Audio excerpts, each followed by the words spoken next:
Welcome to this journey exploring life in the wild with the Hadzabe tribe, one of the oldest hunter-gatherer communities in the world. In this video, we will witness firsthand how they hunt, gather, prepare food, and survive amid the harsh natural conditions of the Tanzanian savanna. From hunting animals and catching fish to building shelters, keeping fire and finding drinking water, everything is done using traditional methods inherited from thousands of years of experience living in harmony with nature. This is a rare opportunity to gain a clear understanding of the life, culture, and survival wisdom of one of the last primitive tribes on the planet. To survive here, the first lesson the Hadzabe teach us is to survive without tears. When they are still infants, their parents make light cuts on both sides of their cheeks. If they cry, the tears make the wounds sting and burn, teaching them from an early age to use silence to resist pain. But even that is still not enough. In the Hadzabe tribe, hunting is not only a way to obtain food, but also a spiritual belief. From a very young age, boys have to learn hunting skills, swordsmanship, and how to whistle to call animals. Everything is trained until they become highly proficient. They also carve unique patterns onto their arrows so they can tell who struck the prey. The bow itself is decorated with special marks taken from the prey they have hunted. The more prey a man has taken, the more decorations appear on his bow, and the more likely he is to be chosen as the tribe's chief. As soon as dawn begins to break, the men of the tribe, led by the chief, begin the day's hunt. During the hunt, they usually split into small groups, using the keen sense of smell of their hunting dogs to widen the search area for prey. When they become tired from walking, they simply lie down beside a small roadside pool, gently blow away the layer of dust, and drink directly from it. Clearly, their immune systems are extremely strong, and they are not afraid of getting stomach aches. Not long afterward, the dogs discover prey. A young man tries to use a long branch to pull the animal out of its burrow, but he fails because the small creature inside refuses to come out, and in the end they have no choice but to give up because they cannot waste too much time there. The Hadzabe are nomadic hunter-gatherers. They do not store food and do not develop agriculture, relying entirely on hunting and gathering to live. In other words, they rely on the heavens for food.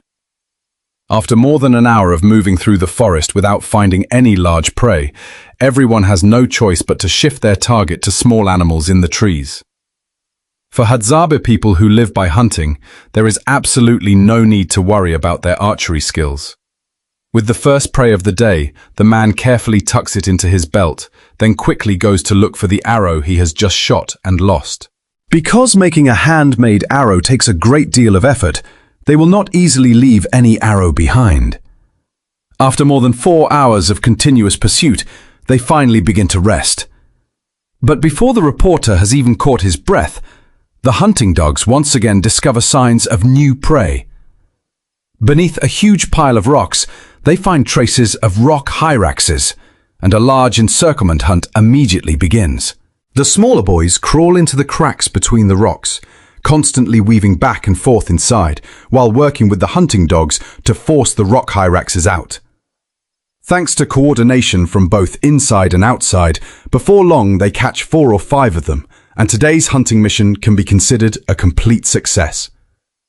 After more than 7 hours of movement and more than 36,000 steps, it is finally time to stop and enjoy the spoils. Inside the stomachs of the rock hyraxes is stomach acid mixed with food that is still being digested. But to the Hadzabe, this is actually the most nutritious part. Even so, in most cases they still carry their prey back to the tribe, roast it and share it with everyone.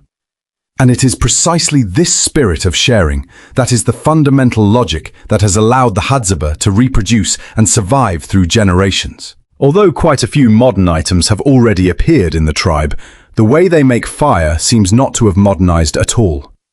They still use the traditional method of fire drilling, only at a speed far faster than ours. Today, there are only a little more than 1,000 Hadzabe people left, with about 30 members in each tribe, and an average life expectancy of about 32 years. Of course, this is not entirely because of their way of life. Hadzabe women usually give birth to about 4 children, but because of the harsh environment and poor medical conditions, only 1 or 2 ultimately survive. They also do not have a clear concept of numbers and can usually count only within the range of 1 hand. As a result, they do not know exactly how old they are, have no birthdays, no festivals, no plans for the future, and are not even afraid of death.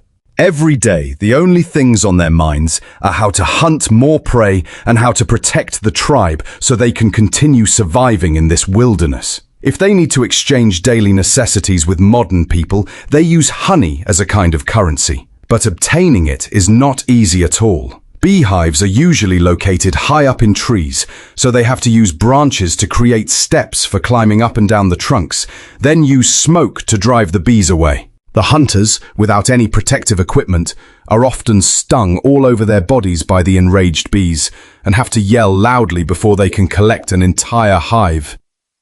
After living across the vast lands of Africa for 50,000 years, they have developed their own set of survival rules. Each day, one group goes out hunting, while another stays behind to repair tools and replenish the poison on their arrows. This is also one of their special skills. The material used to make this poison comes from the branches of the desert rose. First, they cut the branches into small sections and put them into a pot to boil. After removing the foam and the branches, they continue boiling until a layer of dark black sticky substance appears inside the pot. Then they take out a little more water and add a small amount of plant ash. The poison is evenly applied to the arrowhead. With that, a poisoned arrow is complete. The branches and leaves of the desert rose contain cardiac glycosides and alkaloids with strong toxicity. A single arrow can quickly bring down a baboon or an antelope. If your hands accidentally come into contact with sap from these branches and leaves, you must quickly wipe them on grass to clean it off. Otherwise, the one brought down could be you yourself. While the men go out hunting, the women of the tribe are not idle either. The area around Lake Eyasi has a tropical savanna climate. During the rainy season, vegetation grows lushly. Their work is to go out and gather fruit and wild vegetables. With nothing more than a wooden stick, they can dig up a very large wild potato. Note that this is not the kind of potato we are familiar with, but only a general name for some native African plants that have a similar shape or use to potatoes. Meanwhile, the young men who have just finished making poisoned arrows do not sit around either. They immediately begin hunting around the area near the tribe. However, this young man's luck does not seem very good. After several attempts, he still fails to hit any birds, but for the Hadzabe, small failures like this are already very familiar. In the end, the young hunter manages to obtain only 1 giant African snail. Now let us see how much the results of several decades of labor by modern people are worth to them. First, they cut some branches, about as thick as a thumb, from the bushes, find an open patch of ground, then weave the branches upward from the bottom, from thick to thin, into a shape resembling a sunken cage. They plant some wild aloe around the base and cover the top with dry grass and small branches. With that, a house filled with a strongly primitive character is completed. That is the survival wisdom of the Hadzabe. No technological support, no protection from civilization, relying only on their hands and their bows to both struggle against nature and live in harmony with the wild. For them, the greatest danger has never been the savannah or the wild animals in front of them, but the wave of modernization that is encroaching day by day. Since they were discovered by modern civilization about 150 years ago, as much as 90% of their living territory has been taken over. Animals have become increasingly scarce, and hunting has also become more difficult. Of the more than 1,000 Hadzabe people alive today, only a little over 300 still live entirely by hunting and gathering. The rest have basically begun integrating into modern life, and some have even become fully modernized. An ancient people who have existed for 50,000 years are gradually approaching the brink of disappearance. These are the poison-making masters of an African primitive tribe. It is hard to imagine that simply taking a few branches and leaves from a forest plant and boiling them a little can create a poison strong enough to kill prey. Once applied to an arrowhead, hunting antelope or even giraffes is no longer especially difficult. Today is Michael's last day with the Hadzabe tribe, and the people in the tribe are showing him the survival skills they have relied on for tens of thousands of years. The monkey meat left over from yesterday becomes the final breakfast of today. The monkey skin, meanwhile, is used to decorate the bow, a symbol of the warrior. However, at this point, they need to make several new bows. Although there is no rule in the tribe forbidding women from hunting, the draw weight of bows made from natural materials is quite strong. The draw weight of these bows is usually between 50 and 100 p, and very few women can draw them. The bowstrings are made from the tendons of large animals and are extremely strong and durable. The small bows made today will eventually be given to the boys in the tribe. They will be the first gifts of their lives, as well as preparation for the harsh hunting and gathering life they will face later. Iron arrowheads are difficult materials for them to obtain because they do not possess metalworking techniques, so they can only exchange prey for them with neighboring tribes. The arrow shafts, meanwhile, are much easier to obtain. They only need to have their shape adjusted a little before they can be used.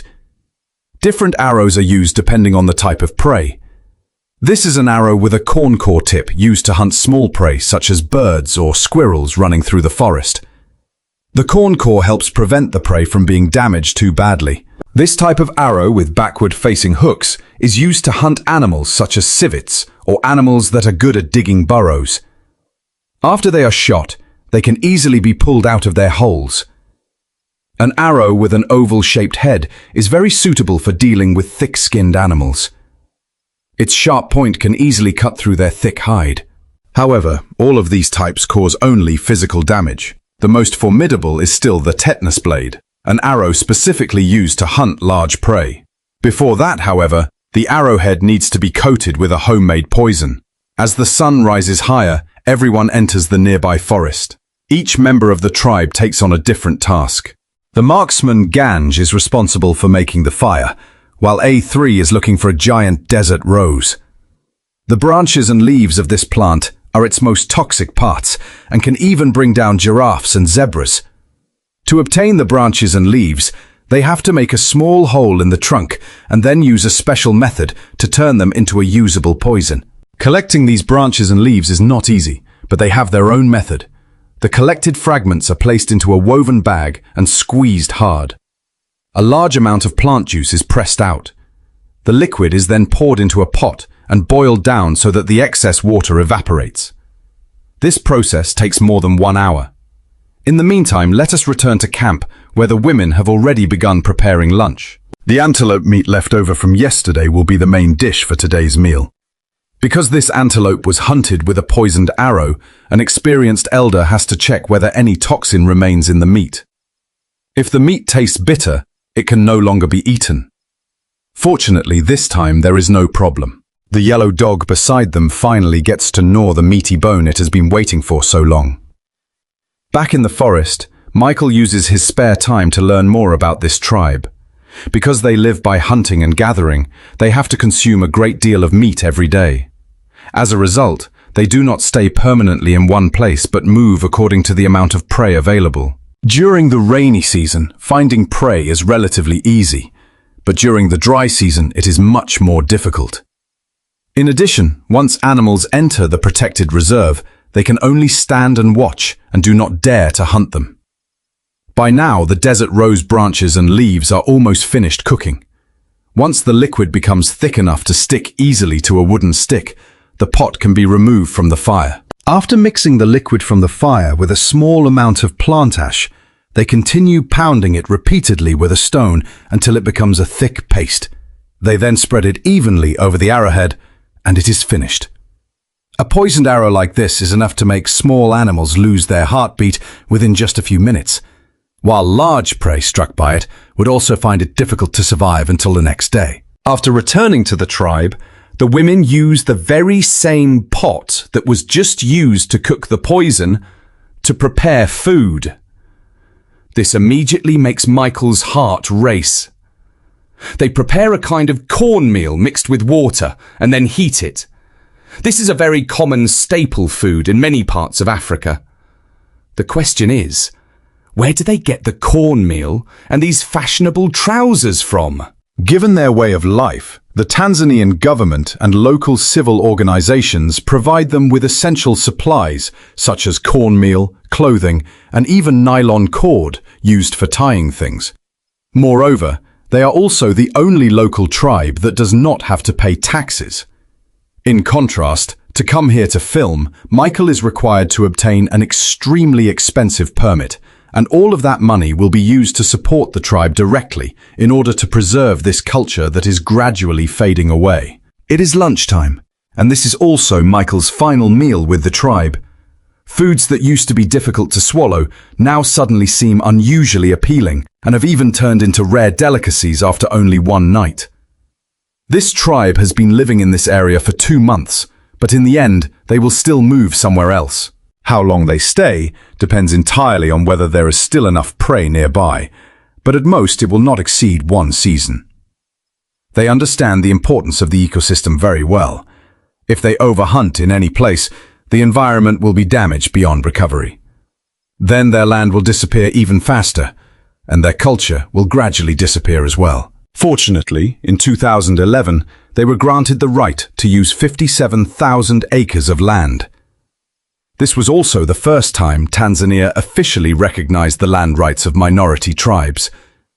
Although this amount is still very small, compared with the territory their ancestors once had, as long as they have land, the tribe still has hope of surviving. The hunter carefully lifts the cylindrical chunks of meat out of the pot, and the thick layer of fat provides a precious source of calories for the body. Perhaps the difference between them and wild animals is that they know how to share food with others of their own kind. They are one of the few primitive tribes still surviving deep in the forests of Africa. It is precisely this spirit of eating whatever is available that has helped them survive until today. Luxurious animal hides are always draped over their bodies, with no elaborate design, simply scraped clean of flesh and dried. The place where they live is fine in almost every respect, except that there are hardly any people around. Within a radius of several kilometers, it is rare to see another person. The tribe's only iron pot is something they traded from a passing merchant a very long time ago. After seeing the merchant cook meat before eating it, the hunters learn to do the same. The only thing is that they skip the step of washing the meat before cooking because they think it is too troublesome. In their view, once the meat has been put into boiling water, that counts as washing it.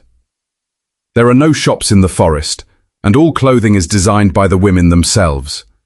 Most of the time they walk barefoot on the ground, and if a branch occasionally cuts them, they do not care. To prepare this meal, the women have to sit beside the fire for a very long time. The tribe may lack many things, but they never lack firewood. They continuously add wood to make the fire burn strongly, using it both to cook and to keep warm on cold days. The hunter standing nearby watches closely. Whenever the foam is about to overflow from the pot, he reminds the women to use a long wooden stick to stir the chunks of meat. Cooking is also a form of training in patience. In the wilderness, few people would spend hours just cooking a single meal. Even so, this primitive tribe has changed somewhat today. They are gradually improving their lives and are willing to spend time learning how to cook better-tasting food. But unlike modern society, the hunter's menu contains almost only one dish: meat boiled in plain water. The doneness of any piece of meat is judged by tasting it. Even when lifted with a wooden stick, it is hard to tell what kind of meat it is. One bite reveals that it is still quite tough, clearly not cooked enough yet. Beside them, a woman casually brings over several bird eggs and drops them directly into the pot to boil. They do not even wipe off the bird droppings stuck to the outside. An old man quickly waves his hands and says, "Don't wipe them! If you wipe them, all the flavor will be gone." Speaking of flavor, they add a little vegetable to the pot as well. Tomatoes, on the other hand, should not normally appear in a primitive tribe like this because they do not know how to farm. And wild tomatoes are even harder to find in nature. So where did these tomatoes come from? The answer is very simple. They were given by the cameraman. Thanks to that, the pot of food suddenly becomes much richer. They ladle a little into a small bowl to taste it. The flavor is actually not very strong, and the broth is fairly bland, but for the hunters, it is just right. A light diet helps keep the body healthier. Even after simmering for many hours, the meat is still not tender. Some parts that look like windpipe have to be pulled hard with both hands. They strain so much trying to tear them apart that their faces become distorted. Eating a meal feels like doing a workout. Once they are full, they can consider their muscle training finished as well. The muscles in their arms seem to have been built from eating like this. The mother loves her child. Before she has even eaten anything herself, she quickly gives the child a piece of meat first. But the child cannot bite through it, no matter how hard he tries. So in the end, the mother eats it herself, with a very satisfied expression. Beside them, the father focuses only on eating his own portion, holding one piece in his left hand and grabbing another with his right, while still gulping down a bowl of meat broth that is about 80 degrees hot. She endures the heat and says that she likes eating food really hot, with a tolerance even greater than a ninja's. But before finishing, she hurriedly leaves the camera, runs off to a deserted spot, and is probably going there to cry secretly. The children in the tribe are full of energy, and each one eats his or her own portion. They are no less greedy than Sun Wukong after being locked up for 5 years without getting a good meal. They keep eating the large chunks of meat without getting tired of them, with scraps of meat covering their faces, hands and feet, while the mother holds a small bowl and sips broth. If they were not eating such strange foods, one would have to say that they are quite good-looking, except that their skin is a little darker. The meal for the older people also begins, and the way they eat is even rougher, as if the concept of table manners no longer exists at all. The large chunks of meat look like pieces of torn cloth stacked on top of one another and have to be torn apart layer by hand. While they squeeze and pull them with their hands like this, any dirt left from earlier gets mixed into the food as well. No wonder some people think the flavor is a little strange. In any case, let the brothers eat first. After they finish, I will take a few more bites. The scene gradually becomes difficult to control. Even the little grandchild beside them runs over to watch the excitement and, before understanding what is happening, has his mouth stuffed full of meat. It seems they eat quite a lot of meat every day. On the women's side, they are also given a large piece that looks like a cow's stomach. It is tough and springy. If they cannot bite through it, they simply swallow it whole. More than a dozen people eat together very happily. There are still small pieces of meat left in the yellowish pot, and not even the broth is wasted. They lift the small pot itself and take a drink. The refreshing sensation is no different from fine wine of the immortals.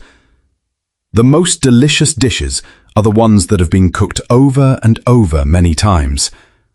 By then, all the flavor of the broth has soaked into every fiber of the meat, making it wonderfully fragrant.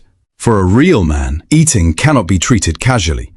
Even when his stomach is almost full, he still has to force down a few more bites. That other fellow can only keep sucking down broth to pretend he can still eat a lot.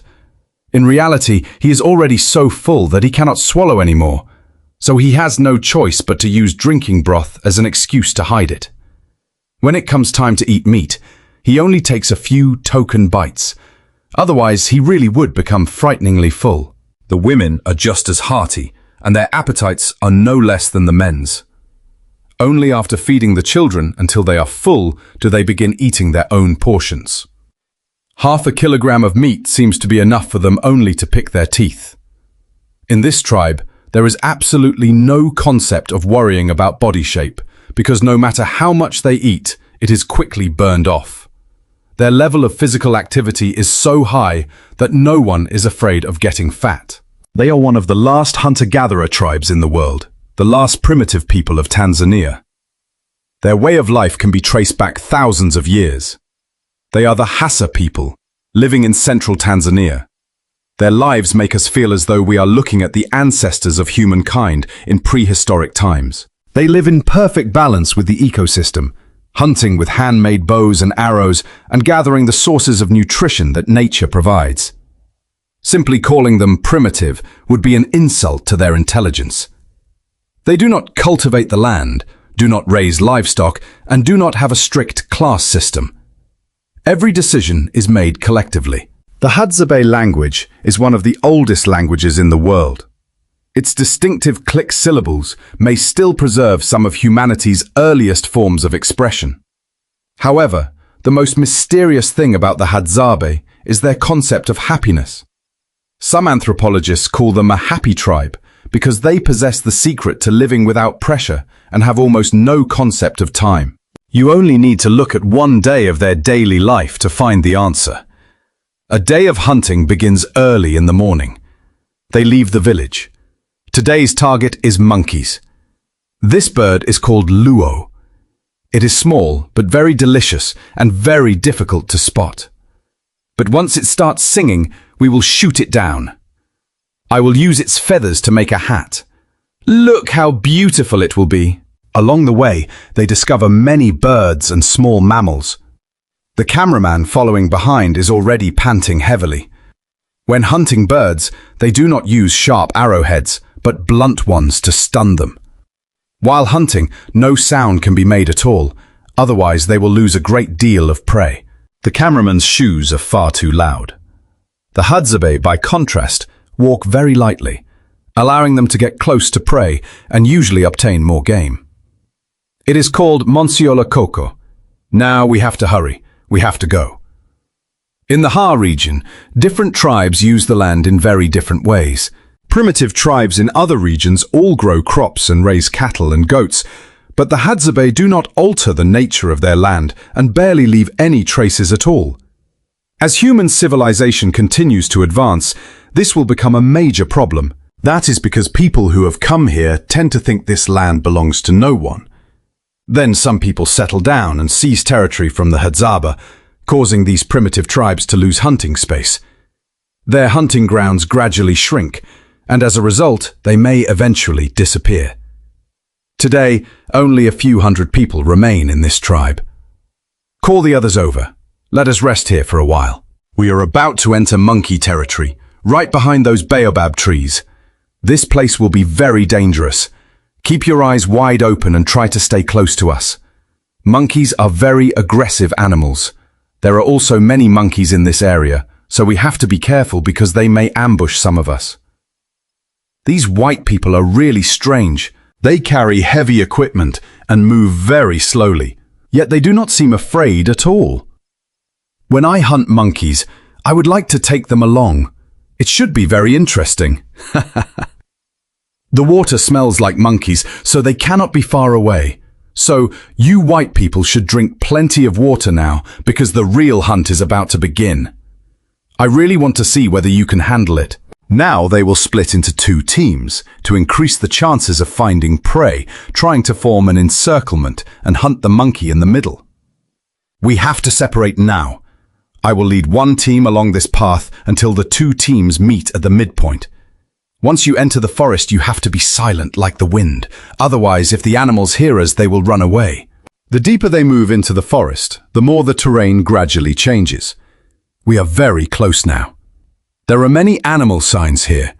They have shot down a monkey, but unfortunately one dog has been very badly injured. It bit its face and tore a piece off. It was just about to charge at me, but I shot it in the side. Now it is wounded, but has managed to escape. The dogs are continuing the attack. One dog protected me. It bit it, and I stabbed it with a knife. Tonight, everyone will celebrate together. This is a very good monkey. It is very heavy, so we have to take turns carrying it.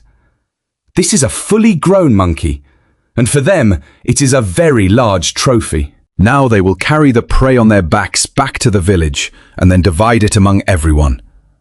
This may look cruel, but you have to believe that if you had lived 10,000 years ago, you would have hunted this way too.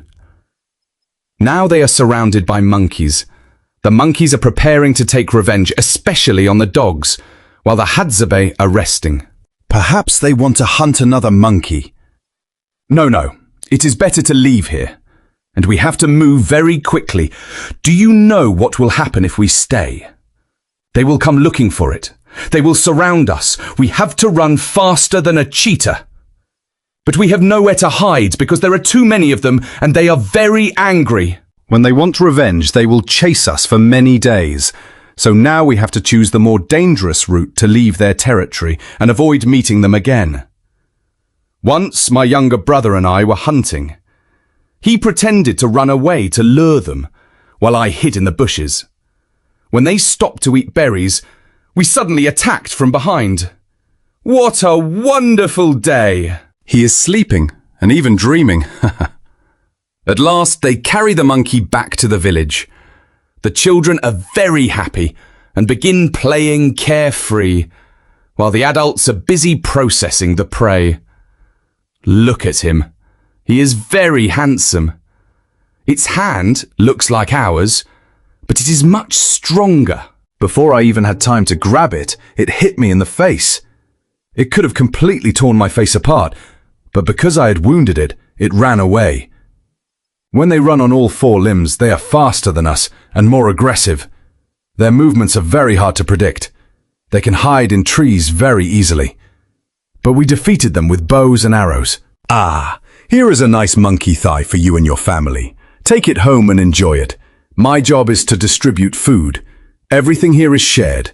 We are a united community, enjoying together everything nature gives us. If everyone has food, the tribe will be healthy. This is the most precious part of the lung. Because of where it sits in the body, it is very tender and full of moisture, so it is highly valued. This is my favorite part. I cannot wait any longer. Everyone will have something to eat, even those who did not take part in the hunt. I cook monkey and other small animals. The less valuable parts will be eaten first to restore our strength. The main meal will take place a few hours later. When the sun goes down, we can all eat together until we are full. Now this fire lets the entire village know that we have brought prey back. Everyone is waiting to hear the story of the hunt.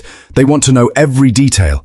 Where we found it, how it fought, who fought it, what sounds it made, and who caught it. The entire process. I like gnawing on monkey fingers because they are full of calluses that can make my fingers stronger.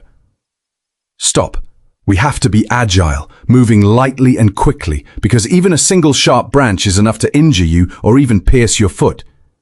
The straps of your sandals distract you.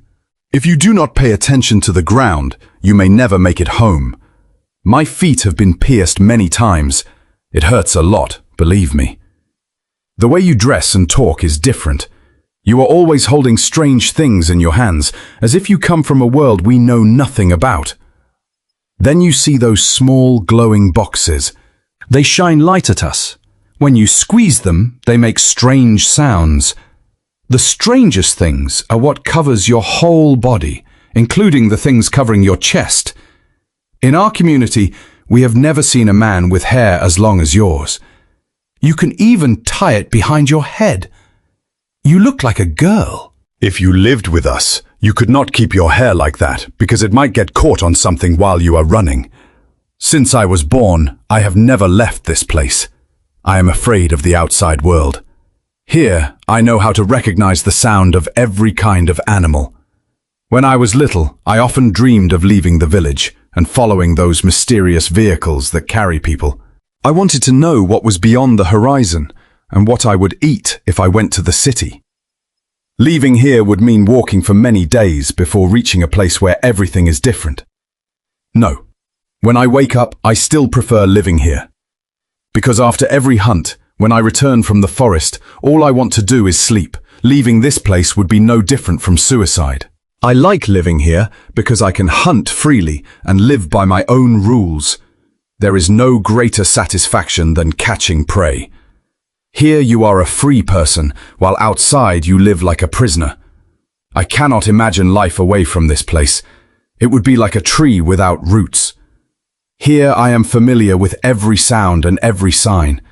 In the city, I would be afraid, and other people would be afraid of me too. People say that in the city there is no space and no quiet, only noise and people rushing around endlessly. But I have one dream.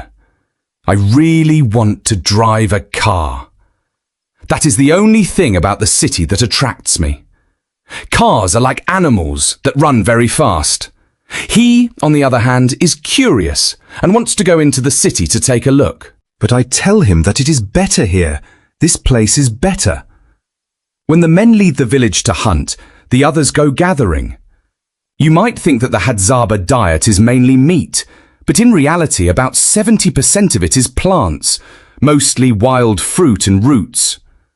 Some people eat extra meat to get enough energy. They believe that meat, especially monkey meat, can fill people with strength and give them the power to become better hunters and gatherers. In fact, they do not eat very much, but they are very willing to share food. When night falls and the campfire is lit, only then is it time for the main meal. For the people of the tribe, this is an extremely important moment. The whole day of hunting is just to enjoy this moment. They believe the monkey's buttocks are the most delicious part and will share them with guests. They believe that eating the lungs and the meat around the lungs will make the body strong. That is also why monkeys can climb trees so quickly. If you want to become strong, you have to eat this part of the meat. This young man, however, is a vegetarian, so he does not know how much he has to eat to be considered polite. When the Hadzabe talk about happiness, my friend says that for us, happiness is very simple. Being alive, being able to breathe, and being able to see a new day beneath this vast sky. We live in the wild and survive by hunting, but at the same time we can also become prey for wild animals. So the most important thing is being able to survive and return to the village each day. You have seen it yourself. Hunting is full of risks, but we need it for food. Just like now, being able to sit down and eat a meal together is a great happiness for us. It is just like sleeping beneath a tree. I think this time, the answer to happiness has become much simpler. The video ends here. I hope everyone will like and subscribe to support us and watch the next episode. The old hunter's method of washing a pot is something even the whole world could not stand. He puts some dry sand from beside the fire into the pot, rolls together a few handfuls of leaves, and vigorously scrubs the inside. The friction of the sand and leaves against the walls of the pot gradually removes the stains. The dust is gone, but quite a lot of soil is now stuck to the sides of the pot. Seeing this, the old hunter gets some more water and uses leaves to wipe and wash it very thoroughly once again.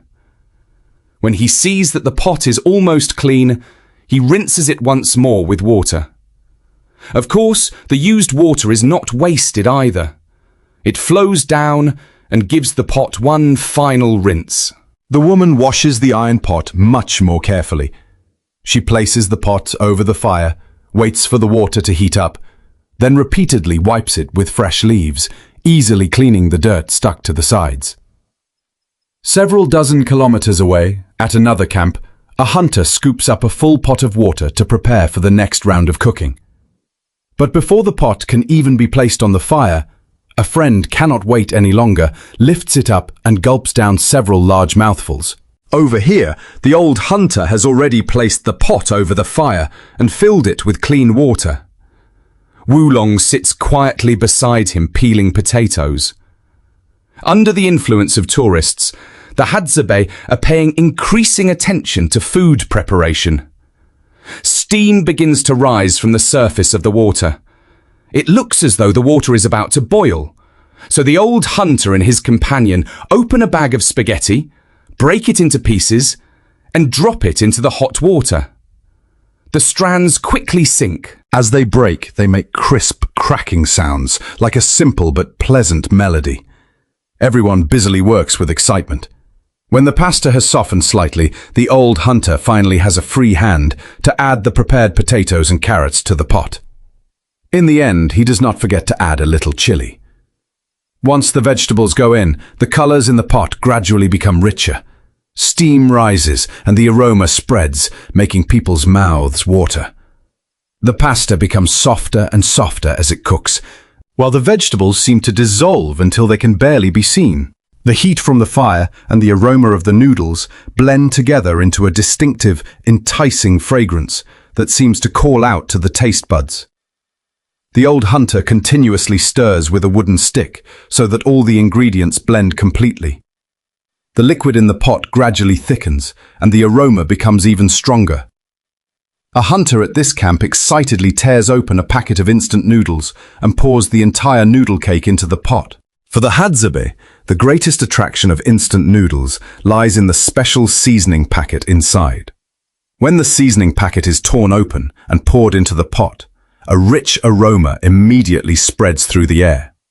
The seasoning quickly fills every strand of noodles with flavor. Amazingly, for Chaba, cooking instant noodles has become so familiar that he could almost make this simple dish with his eyes closed. Cooking instant noodles does not require much thought. Anyone can make them taste good. You only need to control the fire so they do not burn. Chaba lifts out a little noodle to see whether it has gone soft. He feels the heat is just right, so he casually scoops up a large handful of noodles and slurps them down. The rich broth and aroma blend together in his mouth, bringing an immense sense of satisfaction. Several dozen kilometers away, at another camp, the hunters are busy. They cut meat into small pieces and put it into a small pot, casually add a little salt, then place it over the fire to begin stewing. Flames lick the bottom of the pot, and the pieces of meat are gradually awakened by the heat. Fresh, delicious meat juices begin to seep out and mix with the saltiness of the seasoning. The broth gradually becomes richer. The aroma spreads through the air, making people crave it. As soon as the hunter smells it, he rushes over and takes a bite, regardless of whether anyone agrees. Eating the fresh meat first is what matters most. Looking at the huge antelope on Wulong's shoulder, lunch is here. As soon as it is set down, wild dogs begin eyeing it greedily. The hunter immediately drives them away. While he is still chewing happily with his mouth stuffed full of one piece of meat, his companion quickly draws a knife and slices off another piece. A tribal food-snatching move plays out smoothly. The roasted meat is crisp on the outside and tender inside, and juices burst out with one bite. The hunter holds the meat and eats as though he has forgotten the whole world, failing to notice that someone beside him is already going crazy with craving. Too lazy even to get a knife, that person lunges forward and bites off a huge piece directly. This is no longer eating a meal. It is a starving tiger pouncing on prey. The hunter realizes that every eye around him is fixed on the meat in his hand, so he immediately lowers his head and eats faster. After only a few bites, it is almost gone. When his companions see that the meat is nearly finished, their gazes finally drift away, and at last he can quietly chew slowly and enjoy it. At another camp in the middle of the forest, Chaba's entire family gathers round a pot of meat soup and a pot of ugali. They roll the ugali into small lumps and dip them into the broth to eat. It is simple, but it fills the stomach and warms the heart. There is little meat, but plenty of broth, and eating it with ugali is just right. No one fights over it, and no one is in a hurry. The adults take a bite, the children take a bite, and everyone eats slowly while still getting a share. Chaba feels very peaceful watching this scene. When there is a lot of meat, the hunters eat until their stomachs are stuffed, while the children remain short of food. Now the whole family can eat until they are full. Curly Hair's pot of soup clearly contains more meat than Chaba's household, because he leads the hunting team and always brings back more prey. Those who do more, get more. That is the simplest form of fairness in the tribe. They are able to eat so leisurely, not only because there is plenty of meat, but also because there is one fewer person eating in the household. The eldest daughter has gone to school. The number of workers has not decreased, but there is one fewer eater, so life has become easier. Beneath the shade of the tree, the soup is no longer too hot, and no one is in a hurry. The simple meal takes on a leisurely flavor. The large bird weighs about 20 kilograms. With a wingspan of more than 2 meters, it is the famous African vulture that specializes in eating carrion. It was just shot down by a Hadzabe hunter with a single arrow. Even experienced Hadzabe hunters rarely encounter such a huge and unusual ingredient more than a few times a year. With such rare meat, the group of black men certainly would never carry it straight back to the tribe. Only by immediately switching into roasting mode can they make sure they get to enjoy this delicacy all by themselves. And the inconspicuous little cave along the route is the black man's usual private eating spot. Once everything is ready, he immediately places the large bird on the grill. This little cave even has a huge 360-degree window with no blind spots. It not only keeps the smoke from rising straight upward and being noticed by people in the tribe, but also helps prevent nearby wild animals from smelling the meat and coming to attack.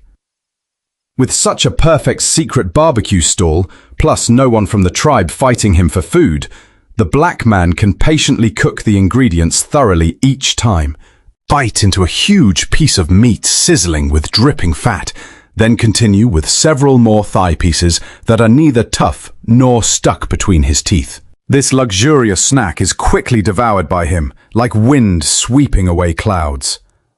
After eating, he immediately goes down the mountain, taking the opportunity to drink several mouthfuls of natural tap water at the foot of the mountain. Before leaving, he washes away the smell of grass and plants clinging to his body, and at the same time cleans up this muddy pool so he can drink from it comfortably next time. But at this point, the black man still cannot return empty-handed, otherwise the smell of meat on his mouth would be difficult to explain. And his luck today seems to have already run out. He originally intended to bring back a little honey, just for appearances, but even after chopping down an entire branch, he manages to obtain only a few scraps about the size of a hand. Just when it seems that today will have been wasted, the black man's relative named Ub Mu Bemo Sat suddenly comes up with an idea involving a small tree hollow. After 49 minutes of persistent fiddling around, they finally catch a few small pieces of meat. Thanks to this, he can now return openly and properly to the tribe with everyone else. At this point, the black man is busy preparing ingredients for charcoal roasting. As the last hunting tribe in Africa, today's meal includes not only the familiar monkey meat, but also their beloved sheep intestine soup. They even rarely manage to obtain a large animal weighing more than 100 kilograms. Although its snout looks like a pig's and its ears look like a rabbit's, here it still ends up as lunch for the Hadzabe tribe. Even so, with such a huge and rare catch, the black man gets to eat only a few scraps today.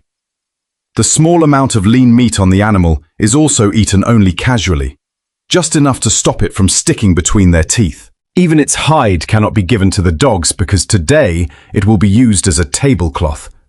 Only in this way can it be fully used before leaving the tribe. After finishing this simple meal, the black man drinks several mouthfuls of natural spring water, both to reduce the smell of meat in his mouth and to give himself enough strength to walk to the Maasai tribe 50 kilometers away. Everything is ready, and he shoulders the chosen meat and sets out. The wind howls, and the Yi River is cold. The warrior departs and finds it hard to return. The distance is neither too long nor too short, but the forest road is rugged and uneven. If heaven has feelings, heaven too grows old. The heartless one can no longer keep running. With no other choice, as darkness gradually falls, he can only carry his sandals and continue walking, wearing his designer fur coat, limping without falling over, imitating the hunting dogs rather convincingly. Tell me, does he look cool? After a 3-hour journey, the black man is now starving. Only by quickly finding a little food to line his stomach can he stay alive long enough to walk the remaining 5 kilometers. Fortunately, they rarely come through this area, so by casually searching a bush, he can find an entire nest of bird eggs. But faced with eggs of unknown origin, the black man does not eat them raw, because 288.8 meters away, there is a little-known hot spring. He arranges these small ingredients around the mouth of the spring to prevent the high temperature from cracking the eggshells. After 388.88 seconds of steaming in the hot spring, these snacks for lining his stomach are cooked all the way through. Clean and hygienic, they are quickly devoured by the black man like wind sweeping away clouds. After finishing the eggs, he takes advantage of the fact that the sun has not yet set and continues on his way. Very soon they arrive at the Maasai tribe. Although both are primitive tribes, there is no conflict between the two sides, and they frequently exchange goods.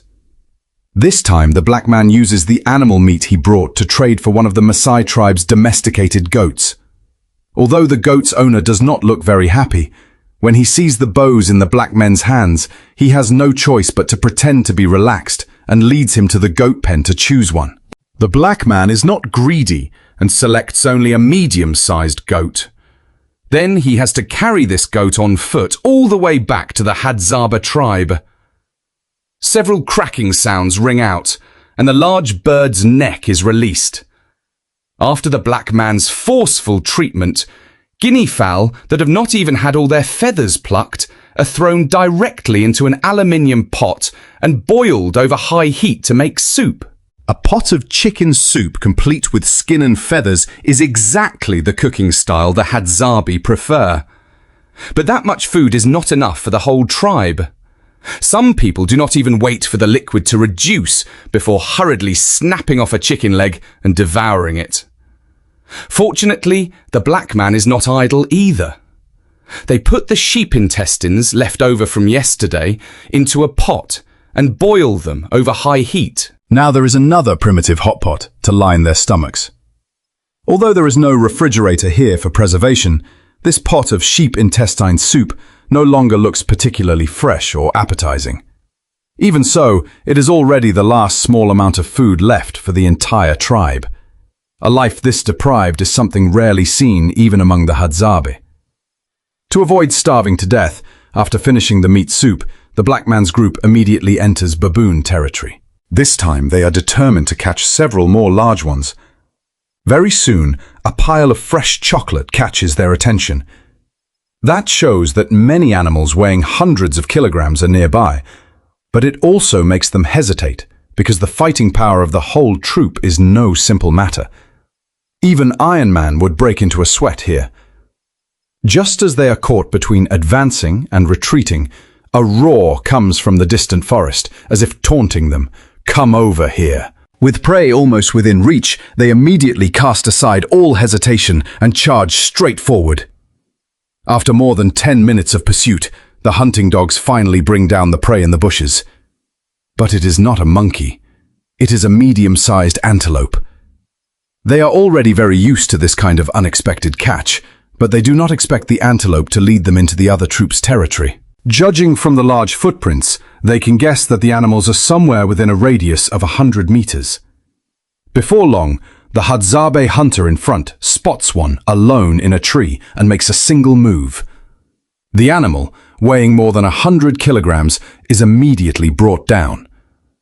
Before they even have time to celebrate, frantic barking erupts from the forest behind them, showing that the dogs have surrounded another one. The black man and the cameraman immediately run over, but the cameraman is too hungry to keep up. By the time he arrives, the prey has already been brought down.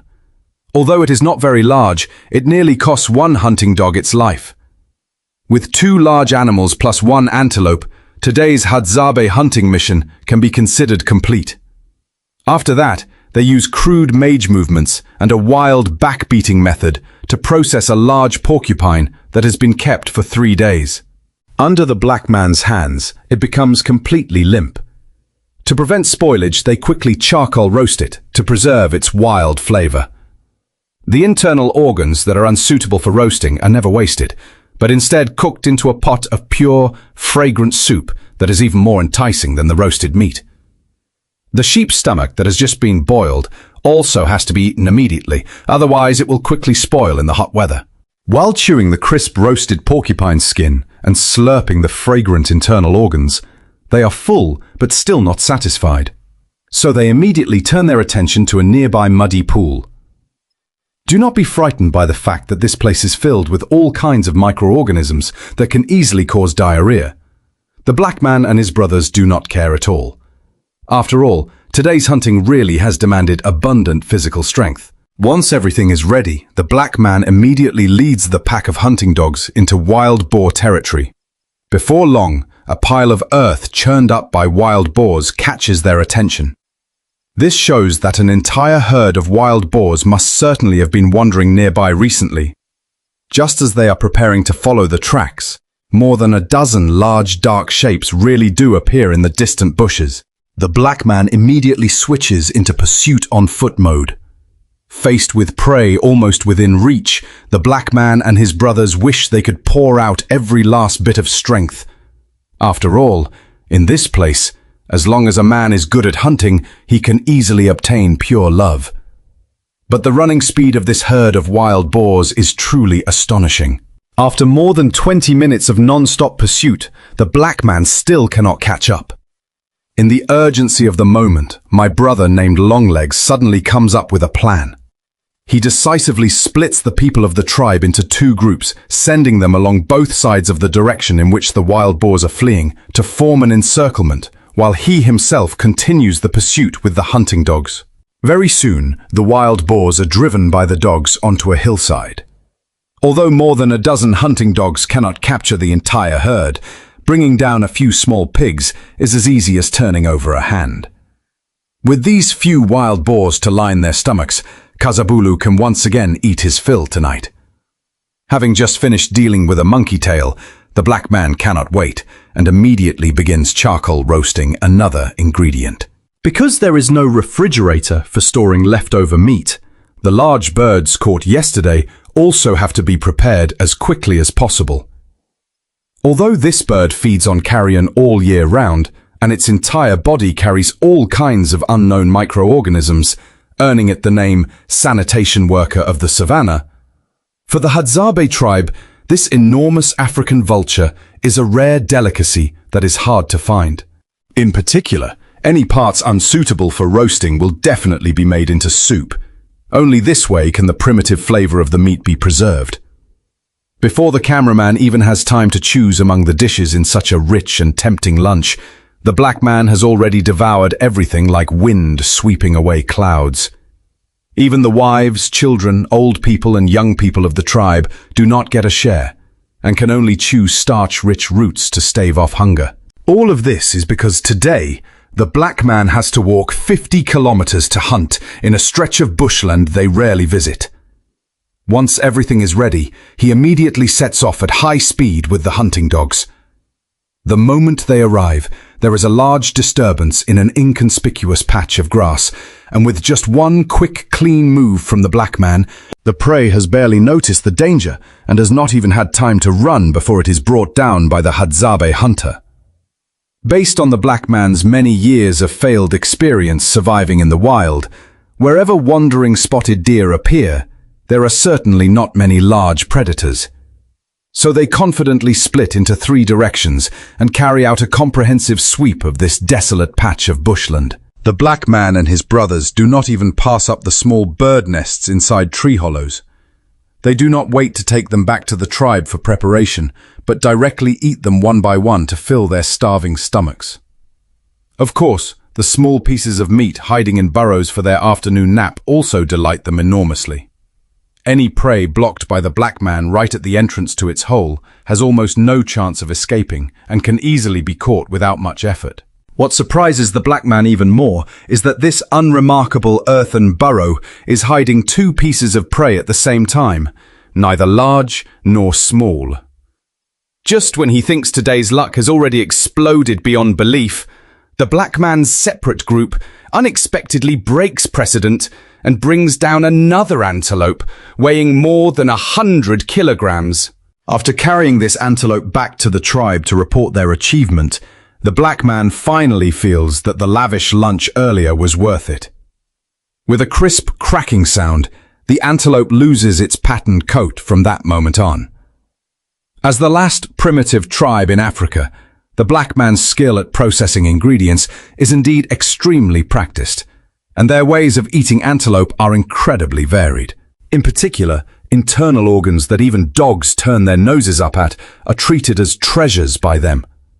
To ensure the freshness and flavor of the ingredients, the black man cannot even bear to wash them too thoroughly and puts them directly into half a pot of natural spring water to cook. Only this way can the original flavor of the organ soup be preserved. The most nutritious goat head is cooked separately as well, with a few pieces of fatty meat added as companions. The entire pot boils vigorously and gives off an addictive smell. The oily goat tail fat, meanwhile, is best suited for charcoal roasting. Just a little heat from glowing coals is enough to roast it golden and crisp on the outside, while soft and fatty inside. Take a slurp of chewy, crisp goat intestines, bite into several pieces of freshly roasted goat head meat, then take another sip of piping hot organ soup. This luxurious lunch, the kind where a monthly salary of 10 million is missing 9.9 million, can only be described as incredibly satisfying. After finishing the all-goat meal, the black man returns once again to antelope territory. One small animal is clearly not enough to feed the whole tribe. But this time, they again come back empty-handed. They had thought they could quickly bring down the wounded antelope, only to accomplish nothing. Fortunately, the wounded antelope cannot run very far. Even without a phone with location tracking, the black man can still follow its footprints to search for it. But this antelope is extremely good at hiding. Even after they run through half the forest, they still cannot find it. Just as they reach an impasse, the brother named Longlegs comes up with another plan. He immediately splits the tribe into 3 directions to surround the entire forest. On receiving the order, the black man quickly carries out a carpet-style search. The tactic really works. Before long, they discover the small antelope lying motionless. It turns out they failed to find it earlier only because they were using the wrong method. The Hadzabe tribe today is regarded as one of the most primitive tribes on Earth. They still live mainly by hunting. They have no modern weapons and use only handmade bows, arrows, and knives. Danger may be hidden behind every bush in the dense forest. The Hadzabe have lived near Lake Eyasi in northern Tanzania for more than 50,000 years. It was only around 150 years ago that they first came into contact with the modern world. They have their own unique language, and their animal skin clothing is all obtained from prey they hunt. Although their lives are poor, pure smiles always appear on their faces, and their eyes are clear. There is no pressure here from houses or cars, no comparisons of who is better or worse, and no vanity. What they eat each day depends entirely on what they manage to hunt. The men are responsible for going out hunting. They use branches as arrow shafts and straighten them with their teeth.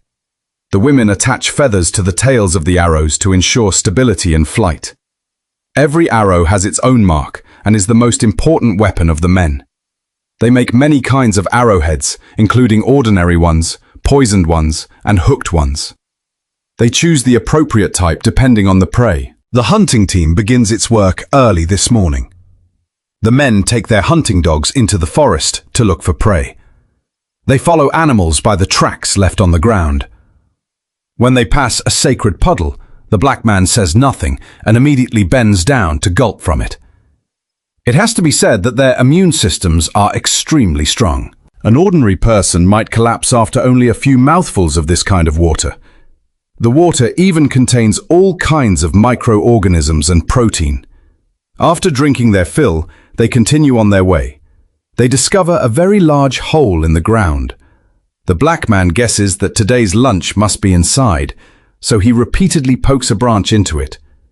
Digging the opening wider would make the prey easier to catch, but after working at it for a while, there is no reaction from inside. Unfortunately, the prey just happens not to be home, so the men have no choice but to stop and continue searching. As they pass a small patch of forest, the black man spots a squirrel. They absolutely do not miss any opportunity and immediately take aim. Draw the bow and shoot. The black man lowers his body, pulls the bowstring tight, prepares, and then the squirrel in the tree drops straight to the ground. This is the first prey of the day. Although it is small, the black man is very happy. He hangs the squirrel from his belt and begins searching for the arrow he has just fired. Sometimes finding an arrow takes a great deal of time because every arrow is extremely precious and labor-intensive to make. At this point, the others in the group also begin to make catches. They catch a small animal in a crack between rocks. There are many plants in the forest covered in sharp thorns. Every man has several scars on his body, but they seem to be used to it. After 1 or 2 hours of effort, their belts are already hung full of prey. Some of them are even laughing and chatting happily. They then find a flat place and begin enjoying a lavish meal. The men greatly cherish this food that was so difficult to obtain. They even eat the small bones. The person beside them tries a piece as well and keeps eating without saying a word. In their spare time, they continue making bows and arrows. They enjoy this kind of life and deeply love the land beneath their feet that their ancestors left them. The Hadzabe are the last primitive hunting tribe in Africa. They still live among dense forests and wild animals, usually with 3 to 5 people squeezed into a small grass hut. Every morning when they wake up, the men have to hunt to find food for the tribe. Their leader, Moka, holds a morning meeting and assigns the day's tasks and targets. After lifting everyone's spirits, they begin to act. Men here usually start hunting at around 10 years old, while women stay home to care for children and maintain the bloodline. They have no phones or internet. Entertainment places such as karaoke bars or spas are things far removed from their lives. Even without those forms of spiritual enjoyment, they still enjoy a full life of their own. There is no smoke or air pollution here, so there is no need to wear a mask when going outside. The sky is deep blue, the forest is lush green, and everything retains nature's most pristine appearance. The Hadzabe usually hunt birds and wild animals for food. Moka leads the team as they continuously search for a target, and he discovers animal footprints on the ground. This is their greatest clue. Whether they can eat a good meal depends on this. Based on his extensive experience, Moka judges them to be the tracks of an antelope. Moreover, the tracks are still very fresh, so the prey must certainly be nearby. At this moment, hope ignites in the hearts of the men. They carefully follow the tracks in pursuit. All Hadzabe weapons are made by their own hands. They still use the most primitive hunting techniques, using tree trunks with the best flexibility to make bows. But they make different types of arrowheads, depending on the hunting target. For small birds, they use ordinary pointed arrowheads. For medium-sized prey, they use backward-hooked arrowheads. For large aggressive animals, they coat the arrowheads with a paralyzing poison. Moka leads the tribesmen deeper and deeper into the dense forest. No one knows in advance what the result will be, but for the sake of their families and children, they continue to persevere. After more than an hour of searching, they finally find the target. It is both a surprise and good fortune when Moka sees an antelope lying in the grass ahead with an arrow in it. They excitedly rush over. Perhaps the animal was shot by someone else and ran here before collapsing. Today really is a lucky day, with a free meal arriving so unexpectedly. Moka decides to carry it back to the village. Little Black cuts several leaves from the forest on the spot and tears them into strips to use as rope. After tying the prey securely, Moka begins making a fire there by drilling wood, both to celebrate and to relax. The tribesmen gather the remaining material and put it into a bamboo tube, taking turns enjoying it. After resting, Moka leads them triumphantly home with their trophy. When they reach the tribe, the men begin processing the prey. Everyone gathers together. Some cook, while others make and sharpen weapons. They enjoy the land beneath their feet that they love most. Compared with us, although their lives are poor and backward, they have less pressure and more freedom. If you were given the choice of living this way, would you accept it? Dear viewers, if you liked the video, please hit like, save it, and share it with more people.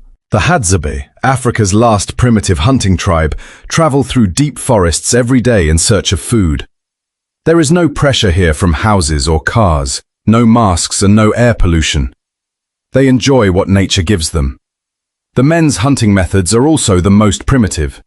Their tools are only wooden objects they make themselves, yet they can still feed the entire tribe and their families. Do not look down on their clothing just because it seems simple, because it is all genuine leather. The men gather into small groups. 3 to 5 people begin the hunting journey. A young black man spots a target in the tangled grass, so his companions immediately surround it. They draw their bows tight and prepare to fight. Unfortunately, this hunt is unsuccessful because the cunning wildcat escapes. Meanwhile, the women of the tribe dig up plants from the bushes to eat, while also bearing responsibility for caring for the children and building houses. They place the roots and stems they dig up over the fire and roast them just as we roast sweet potatoes. And because water is extremely scarce during the African summer, the Hadzabe use these roots to replenish water in their bodies. They are ready to eat after only a few minutes. The women and children suck out the liquid inside. They do not know what the world outside this forest is like. The hunting team, led by the black man, meanwhile, continues its work. If they cannot catch prey, they will have to go hungry. They have maintained this hunter-gatherer way of life for thousands of years. After searching and chasing for a while, the black man enters a small, dense patch of forest. They crouch low and advance in small steps, their bows already drawn and ready. Every movement and every step is synchronized, their eyes fixed on the wildcat ahead, which is completely unaware. Without saying a word, they simultaneously fire 4 arrows. The poor wildcat immediately collapses on the spot. Seeing that the hunt has succeeded, the men become extremely excited, joyful and thrilled because they can finally improve their meal. They hold the wildcat in their hands, laughing and talking animatedly, each saying something different. After celebrating happily, they begin returning to the tribe. Their steps are now full of confidence. They recount the moments of the hunt to the tribespeople, imitating the wildcat's movements with proud expressions. Back in the village, they begin processing the prey. A group of men sits in a circle, working while chatting animatedly like village gossips. The young man G skillfully skins the wildcat in one complete piece. In ancient times, there was Baudin butchering an ox. Today, there is a young man skinning a cat. Guy puts the pelt on his head as decoration. It has to be said that adding this item noticeably increases his aura. They enjoy the land beneath their feet that their ancestors left them and the gifts of pristine nature. Although life is poor, they remain simple and happy. If you have a friend who always says anything is fine whenever you go out to eat, let that friend try this dish of boiled pig intestines. You may skip an ordinary meal, but you absolutely have to bring your best friend to try the Hadzabe tribe's boiled pig intestines. It is guaranteed to contain absolutely no technology or additives. Even the water used to boil it contains no additives at all. And if your friend likes roast suckling pig, let them try the Hadzabe tribe's boiled suckling pig. As the last primitive tribe in Africa, this place has things you cannot imagine. And there is no kind of meat the Hadzabe tribe cannot eat. Even small animals hiding in earthen burrows are dug out by the black man to improve the meal. Every day, after eating their fill, they crawl into baobab trees and sleep. In the morning, they continue hunting for new prey. Using whatever branches are available to brush their yellow teeth has almost become the only thing they do after waking up. Although they never eat breakfast, snacks along the hunting route are very common. You only need to find a bush to see 4-cornered wild melons. This variety is compared to a cucumber, wild, sweet, and full of water. It not only quenches thirst, but also helps replenish physical strength. Although there are many kinds of prey here, they prefer eating monkeys. Today, however, they encounter an extremely agile monkey that not only continuously dodges the arrows, but even shakes its head to mock the black man's poor skills. Come here! Faced with this arrogant monkey, even the Hadzabe hunters are helpless and can only play hide and seek with it. Although the game takes time and effort, it makes today's hunt more interesting. This monkey truly knows how to hide. No matter what they try, they cannot catch it. In the urgency of the moment, one man gets an idea. He has the hunting dogs bark continuously to attract the monkey's attention while he looks for a chance to strike. The plan really works. After only one round, the agile monkey is caught. With this monkey, today's meal for the tribe is secured again. They happily eat even things that dogs would not dare touch. The sizzling roasted monkey meat is dry and tough and may even carry dangerous viruses, but that still cannot stop their yellow teeth. They especially eat the roasted monkey buttocks, as if they were eating a chicken's backside. Even though they are covered in the saliva of many people, they still take turns licking them so as not to miss this primitive flavor. One look at their intoxicated expressions is enough to understand how delicious they think it is. Besides the strongly flavored buttock meat, the other parts are also well liked. That is because, in the Hadzabe tribe, catching monkeys is much harder than many other tasks. The bones are not thrown away after the meat has been eaten. Instead, they are cooked together with the remaining scraps and simmered over low heat into a fragrant pot of monkey soup. They slurp several mouthfuls of broth, gnaw the remaining bones, then take another mouthful of thick green soup, filling the body with energy. Even so, this is only the appetizer. Anyone who has eaten porcupine knows that although it may look unpleasant to smell, it does not taste bad. In the eyes of this primitive tribe, it is even a rare delicacy. They not only have strong appetites, but are also very skillful at processing ingredients. After working on it for a while, the porcupine is left with only smooth skin. Porcupine skin cannot be boiled, so they roast it over charcoal. Although it is not marinated, it is quite fragrant when chewed. Porcupine meat has a strong smell, so it has to be cooked together with internal organs to mask the odor.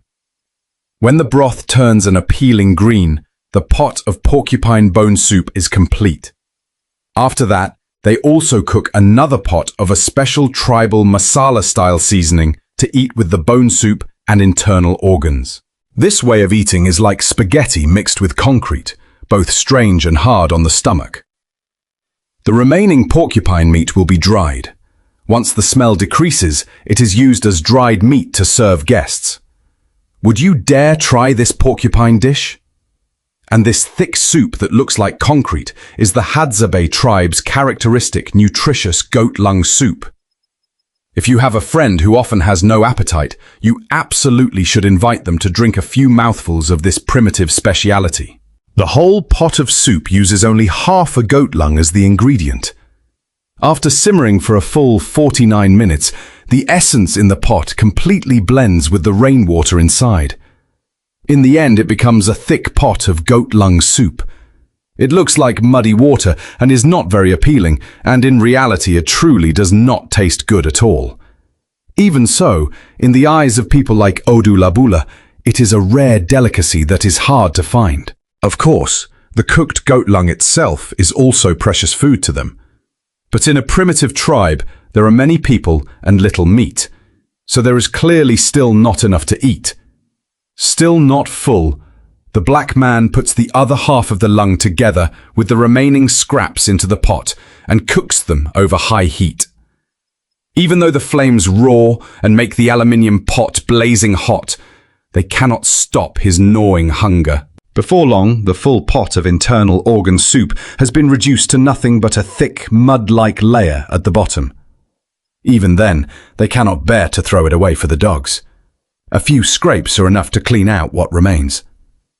After eating and drinking their fill, they once again lead the hunting dogs out to look for the next meal. Although these dogs did not get any organ soup, Their sense of smell is extremely sharp today. Before long, they track their way into wild boar territory. The hunters immediately follow the footprints in pursuit, but the wild boars seem to have smelled strangers, so even after searching half the hill, they cannot find a trace of them. This makes Sister Hong, who is accompanying them, anxious. To show what they can do in front of the cameraman, they immediately split into 3 directions and begin searching. The method really works. They have not gone far before they discover a large wild boar, and by the time the cameraman arrives, it has already been caught by the Hadzabe hunters. With this prey as a foundation, Sister Hong's group can finally eat and drink their fill, and then leave the tribe safely. Whoosh! An arrow hits the target. The wounded prey panics and flees, and the hunters behind immediately speed up in pursuit. They cannot let this delicious meat escape. The forest here is dense and treacherous. The hunters quickly spread out to surround it, constantly weaving around and trying to get past obstacles. Without much talk, they close in from all 4 sides. This time the prey has little chance of escaping. The large animal crashes heavily to the ground in the middle of the route. But the truly hard work has only just begun. Thorn bushes stab their feet and vines get in the way. With 7 or 8 pairs of hands, the hunters finally carry it out of the forest. Although they keep stumbling, no one complains of being tired. Every step brings them closer to camp. One hunter thinks carrying it this way is too slow and decides that shouldering it will be faster. With one hand, he throws the prey onto his shoulder and strides forward. "I'll carry this lunch back myself." The animal meat they have not had for a long time is skewered on wooden sticks and roasted over glowing coals. The charred aroma rushes straight into the nose. The smoke stings so badly they can barely open their eyes, and the fire makes their faces drip with sweat. Yet no one can bear to move away. The adults stare, the children wait expectantly, all just waiting for someone to shout that it is time to eat. Looking at the pieces of meat sizzling and dripping fat, just imagining taking a bite makes the mouth water. This hunt was truly worth it. Half a day of hard work was all for this mouthful of food. The thigh meat is crisp outside and tender inside. One bite goes crunch, and rich meat juices explode in the mouth, so fragrant that the head seems to buzz. Faced with a tough, sinewy piece of meat, the hunter does not rush. Instead, he uses a small knife to cut it piece by piece and eats slowly, his temperament steady as stone. If it were Chaba, he would have swallowed a piece whole long ago. The whole family grows up together. Some people eat slowly, while others eat in a hurry. When the little hunter is given a piece of meat, he does not eat it immediately, but feeds the children beside him 1 bite each in turn. Only after seeing them chew happily does he lower his head and begin eating himself. In the Hadzabe tribe, sharing food is a habit engraved into people from childhood. Carrying the prey and bringing the iron pot with them, the hunters excitedly approach a water source to make a fire and cook. After running around for half the day, they first drink several mouthfuls of sweet spring water to quench their thirst. Since setting out, they have had only a little water and have not drunk another drop until now. The hunter bends down and gulps the water. The firewood bursts into bright red flame, and very quickly the meat beside the pot becomes charred. Holding a bone, the hunter cuts off a golden, crisp piece of meat and chews it carefully, slowly savoring the charred aroma blended with fat. High heat roasting is characteristic of the Hadzabe. They do not pursue delicacy. From childhood, they are accustomed to eating as much meat as possible in the shortest amount of time. Unlike the marinated barbecue commonly seen elsewhere, the little hunter cuts the meat, dips it in only a little salt, and eats it happily. He enjoys the pure, primitive flavor. Under the high heat, the meat becomes a little dry, so he has to tear it forcefully. There are not many chances to eat such a large piece. Fortunately, this prey is big enough that he gets a whole section of bone. Only a few people beside the fire can fully enjoy this lavish feast. Small pieces of meat are cut up and placed into a pot to stew. White foam gently bubbles in the pot, and waves of rich aroma rise with the steam. Controlling the heat while stewing meat is easier than when roasting it. The young hunter can already stir the meat in the pot skillfully. When the foam gradually subsides, the hunter feels the heat is just right. He takes the internal organs out and sets them aside to cool, then lifts the pot of meat away from the firewood. Everyone rubs their hands together, preparing to eat their fill. The stewed meat is juicy and fully cooked. Its smooth tenderness makes the hunters unable to stop eating. It really is softer and more fragrant than roasted meat. The small pieces of bone are not large, but chewing them fills the mouth with rich, fatty fragrance. The flavor is intense. The balance of chewiness and tenderness is just right, and tearing into it is extremely satisfying. The springiness of the meat brings a great sense of satisfaction. The hunter is completely immersed in the rich taste experience. As expected, the little hunter is given another large piece of bone. Although to him the stewing is still slightly light, his strong teeth make dealing with these bones no problem at all. After eating their fill of meat, washing it down with several mouthfuls of piping hot broth is an enormous pleasure.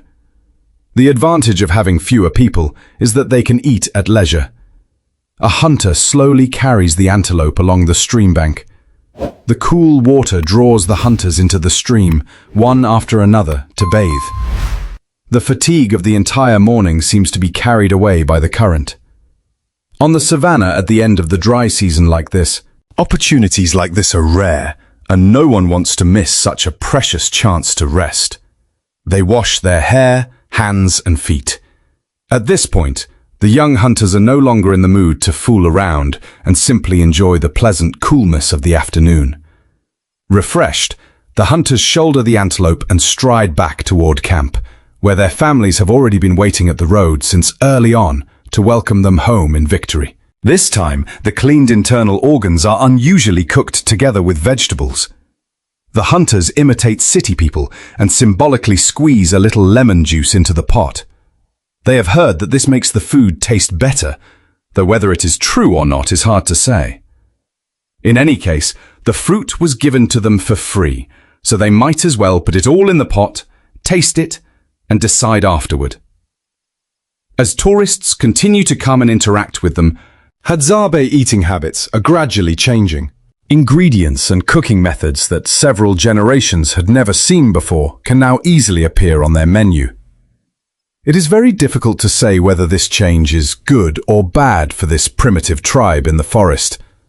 These Hadzabe are also gradually developing the habit of saving money.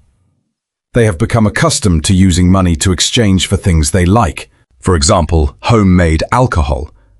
Through the continuous process of integration and adaptation, the primitive tribe is quietly moving toward a new way of life.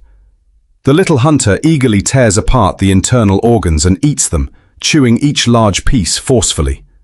The rich flavor of the organs explodes in his mouth. He has been hungry for half a day.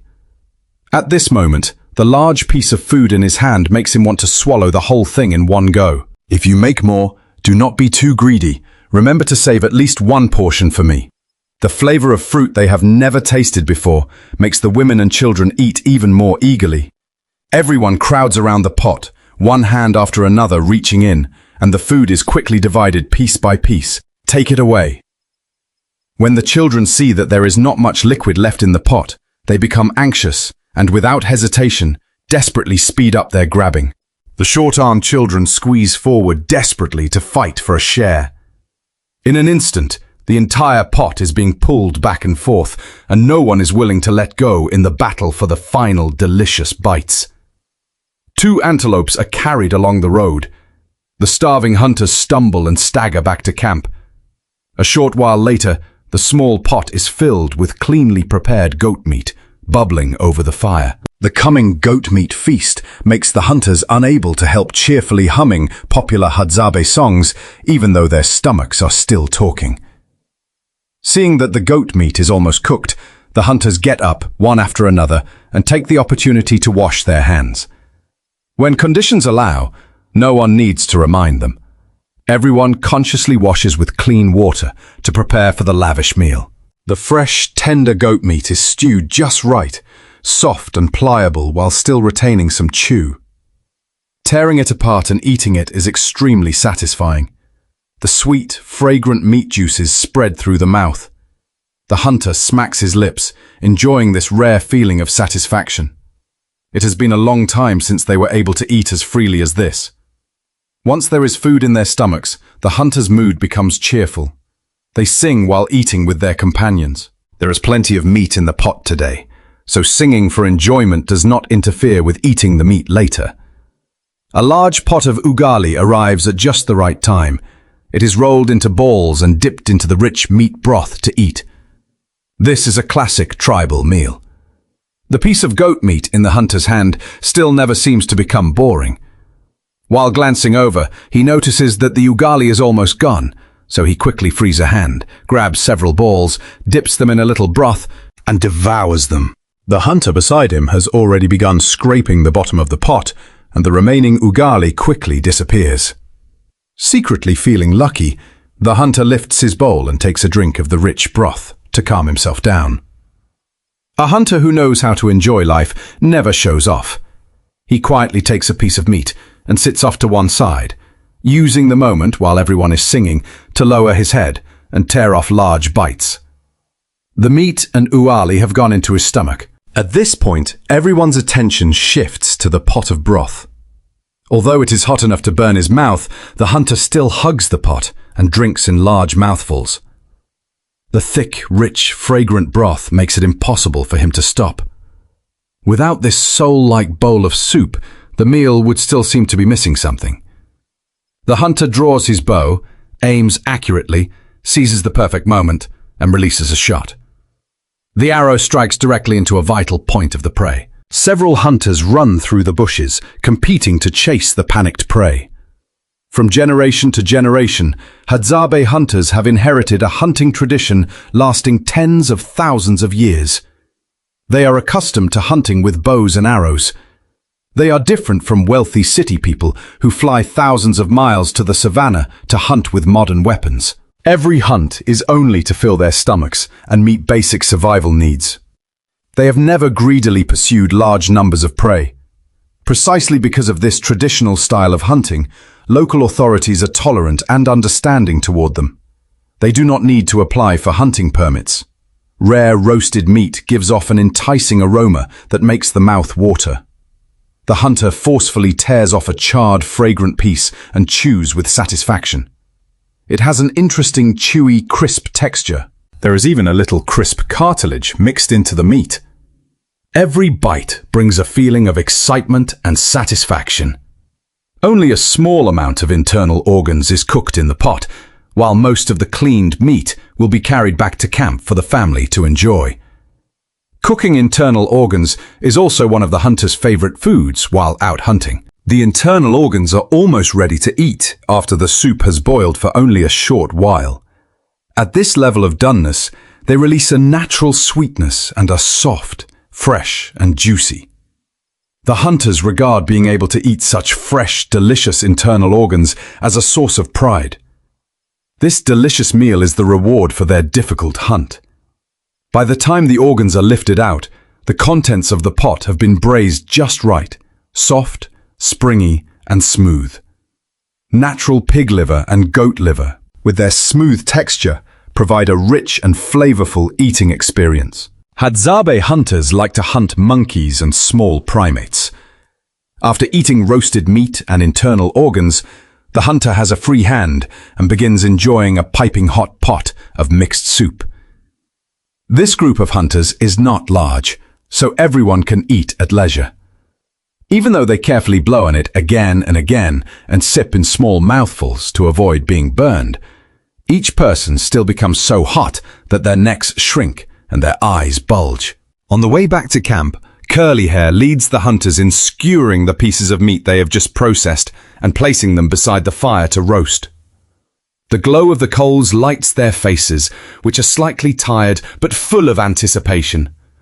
Everyone is starving, so they decide to eat a little first before continuing. There is not much prepared monkey and bird meat, only enough to fill the stomachs of a few people.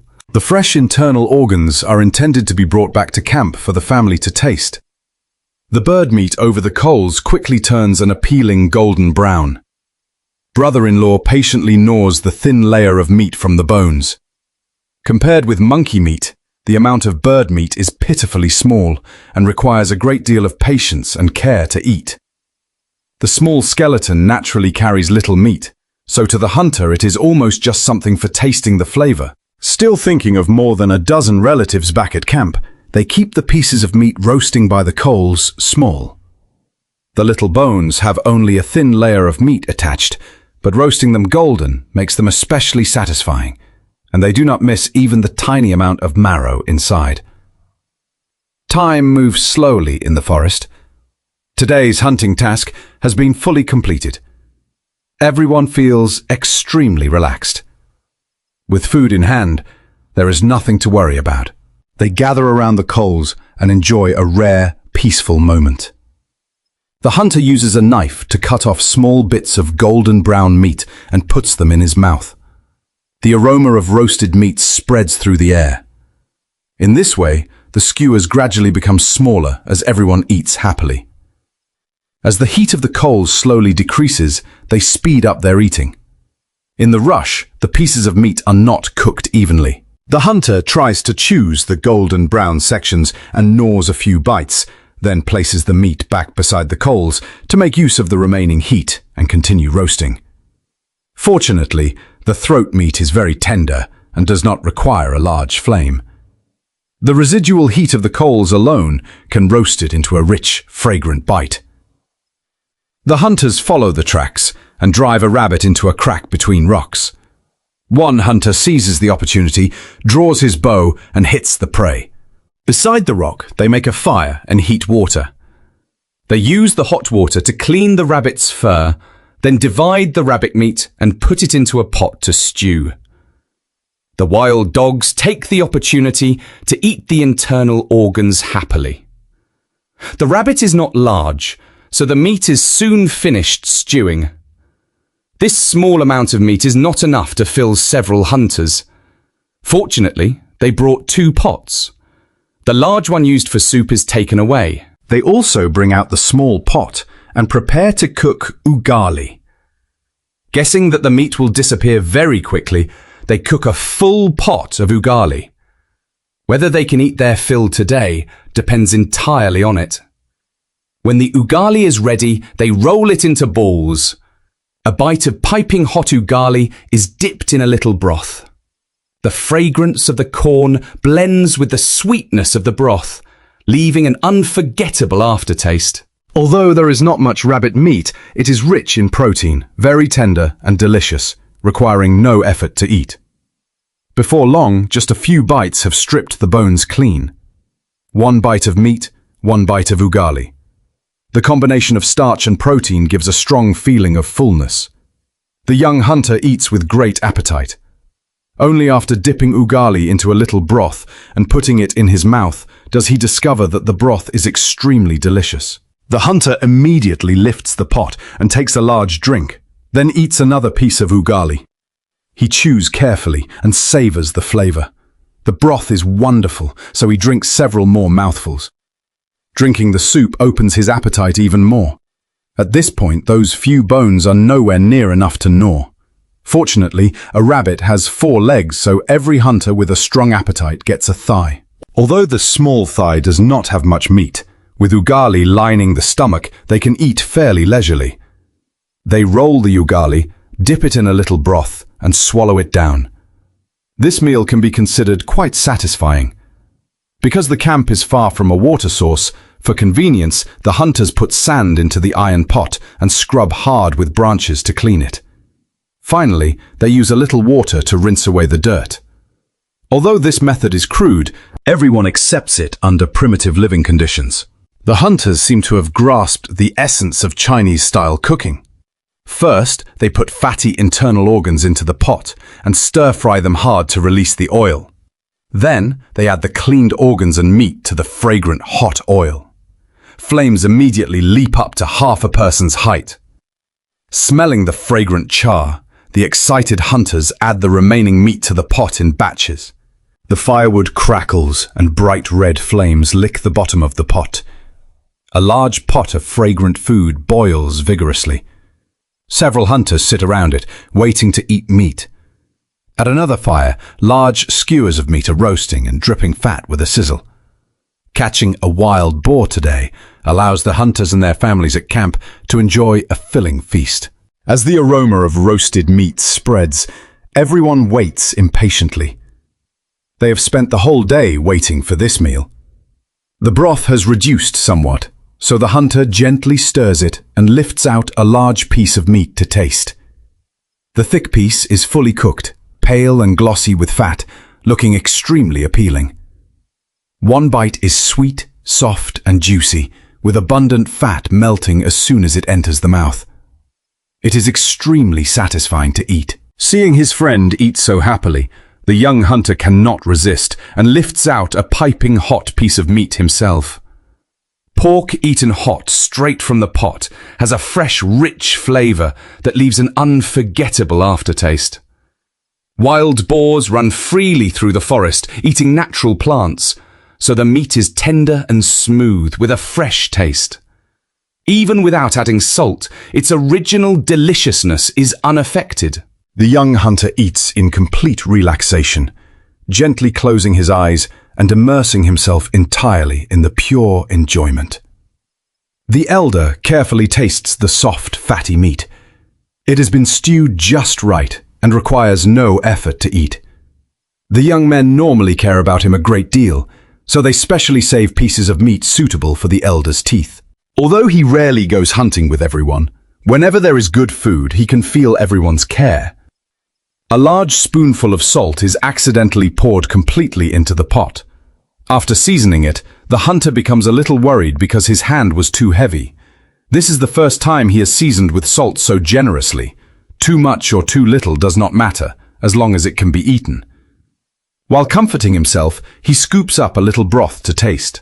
The soup is so hot that he freezes for a moment, but after recovering he finds that the taste is not bad. Brother-in-law skillfully uses a stick to stir the foam floating in the pot.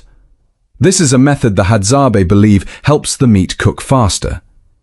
Since childhood, everyone has watched older hunters do this, so they are all accustomed to it without needing to know the principle. But without this movement, it feels as though the meat cooks more slowly, and this kind of waiting is unbearable. The piping hot meat is lifted out and placed on leaves to cool slightly. The aroma spreads, making everyone eagerly wait for the meal. Even with good teeth, the tough hide and meat are still a little hard to chew, so the hunter tears off a piece and gives it to the friend beside him in exchange for a mouthful of soup. It is such a good trade that the friend happily hands over the soup ladle.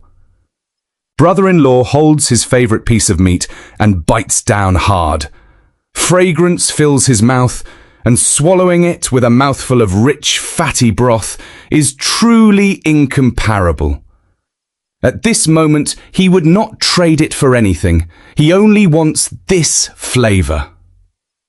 Charbar and Little Bao are not here, so there is no one to fight over it. Just thinking about enjoying all the delicacies alone already feels wonderful. The delicious broth makes the hunter unable to resist drinking 2 mouthfuls in a row. Although it is hot, the sense of satisfaction does not decrease at all. This is truly amazing. At this moment, the piece of meat in his hand tastes even better. He forcefully tears off large pieces and gulps them down, fully enjoying the delicious protein filling his mouth. Every chew is an enjoyment for the taste buds. All the meat has been removed from the pot. The delicious broth absolutely cannot be wasted. They did not cook ugali with this meal, otherwise how could an entire pot of rich broth be left? A hunter leads a pack of wild dogs through the forest, following tracks in pursuit of prey. Meat boiled in water may be soft and tasty, but it is bland, and after a few bites it becomes boring. Its flavor cannot compare with the wild aroma of charcoal roasted meat. But after several days of eating ugali, even bland meat becomes strangely delicious. Everyone takes one piece of boiled meat and devours it. The smell of roasted meat is truly too tempting. Fat drips onto the coals with a sizzling sound. The charred aroma blended with the smell of meat rushes straight into the nose. Large skewers of meat, crisp outside and juicy inside, awaken the hunter's tongue. The smoky aroma of roasted meat increases the original meat flavor tenfold. The fragrance soaks all the way into the bones, making it impossible to stop once you start eating. At this point, there are fewer people and still plenty left, so the hunter is not too worried and leisurely enjoys the roasted meat in a relaxed atmosphere. If the other hunters return, eating this meat will no longer be so comfortable. Although the wild dogs made great contributions today, they keep running around the fire without managing to pick up even a single bone. The rich aroma of roasted meat makes the hunter eat as though he has forgotten the whole world. The knife in his hand continuously cuts off large pieces, which he stuffs into his mouth and chews hard. Immersed in the extreme satisfaction brought by exploding meat juices, he has no attention left for feeding the dogs. Perhaps the boiled meat has already eased their hunger somewhat, so a golden, crisp slab of roasted pork ribs is passed from hand to hand. The brittle, crisp skin gives off an enticing aroma. The hunter carefully uses a sharp knife to cut the meat and puts it into his mouth while it is still hot, enjoying the delicacy. The level of heat is an important factor. Sitting beside the fire, the hunter roasts while using a knife to cut off piece after piece of golden, soft, fragrant meat. The feeling of satisfaction at this moment is hard to describe. The next morning, while searching for prey, they discover a beehive in a tree. Honey is the only sweet food the Hadzabe can obtain in the forest, so no one misses this sweet opportunity. Curly Hair tastes a little and immediately smiles brightly. This is exactly the flavor. The Hadzabe have a saying, "Sweet honey makes the heart happy and the hunter run fast." Honey is a gift from the forest to them, and can also help reduce coughing. Luck smiles on the Hadzabe hunters again, when this time they catch a fairly large animal. Everyone happily carries the prey back to camp. Some pieces of meat are placed directly on the coals to roast with a sizzle. The fattier meat is put into a pot with water to stew. Over high heat, the whole pot boils vigorously, with yellow foam rising like thick clouds. The hunter then skillfully stirs it several times and lifts the hot meat out to cool slightly. Soft, smooth, fragrant meat is a favorite of the Hadzabe. In this forest, no one but them gets to enjoy that unique flavor. This delicacy is not only an enjoyment for the taste buds, but also an inheritance of Hadzabe culture and a symbol of identity. The Hadzabe especially love monkey meat and regard it as a treasure of the old forest. Every time they cook monkey meat over high heat, everyone is filled with pride and satisfaction. Just as the peoples around the Westlake area say, monkey meat is the soul of the Hadzabe, and only they can truly appreciate what is special about it. This particular fondness also gives monkey meat an irreplaceable place in Hadzabe hearts. Slurping a mouthful of sweet, delicious broth brings a warmth that seems to sweep away most of the fatigue from half a day. The meat is stewed just right, the broth is rich, and the meat is tender. Every bite carries the natural flavor of the rustic, pure old forest. A Hadzabe hunter sits beside the fire with a bowl of piping hot soup and a tender piece of meat, slowly feeling the peace deep in the forest. Their simple life quietly passes this way in the woods. Looking at the pot packed full of meat, the hunter estimates and adds a large spoonful of salt. Because there is so much meat, he quickly adds more firewood. Over high heat, the broth begins boiling vigorously, and a layer of white foam rises. The hunter tastes the soup. He thinks it is almost right, but his companion follows his instincts and adds a little more salt to make the flavor richer. The cooked meat is set aside to cool a little. Starving, the hunter ignores the heat on his hands and cannot resist cutting off a piece and stuffing it into his mouth. Smelling the fragrant aroma, his companion also cannot resist stepping forward to cut off some meat and satisfy his craving. Just as expected, the amount of salt they added is exactly right. The hunter happily enjoys it with his mouth full of fat and meaty fragrance. The tough strands of tendon, once chewed thoroughly, bring an immense feeling of satisfaction. His companion swallows saliva greedily and cannot resist asking for the piece of meat in his hand. As people get older, tough pieces of meat become increasingly difficult to eat. Adding salt early helps soften the tendons, and people with poor teeth have a very hard time eating meat. They are quickly eliminated by nature. The hunter holds the tongue, brother-in-law's favorite part, and bites off large chunks. Brother-in-law beside him, however, keeps his eyes fixed only on the pot of meat and cannot be bothered to look at the tongue in the hunter's hand. The little hunter is also given some meat and chews hard. From childhood, Hadzabe people train to eat meat this way. Those with weak teeth will not be able to eat their fill and will soon be eliminated by nature. The piece of meat is cut too large, and its piping hot temperature makes it hard for the hunter to bite. But his craving for meat makes him ignore everything. He opens his mouth and tears large bites from the thick chunk. If he does not eat early, pieces this large will all be snatched away. From the hunter's expression, it is clear that the broth is extremely sweet, fresh, and richly flavored, bringing enormous satisfaction. Unlike ordinary pale meat boiled in water, this rich pot of broth has layers of flavor and a deep fragrance.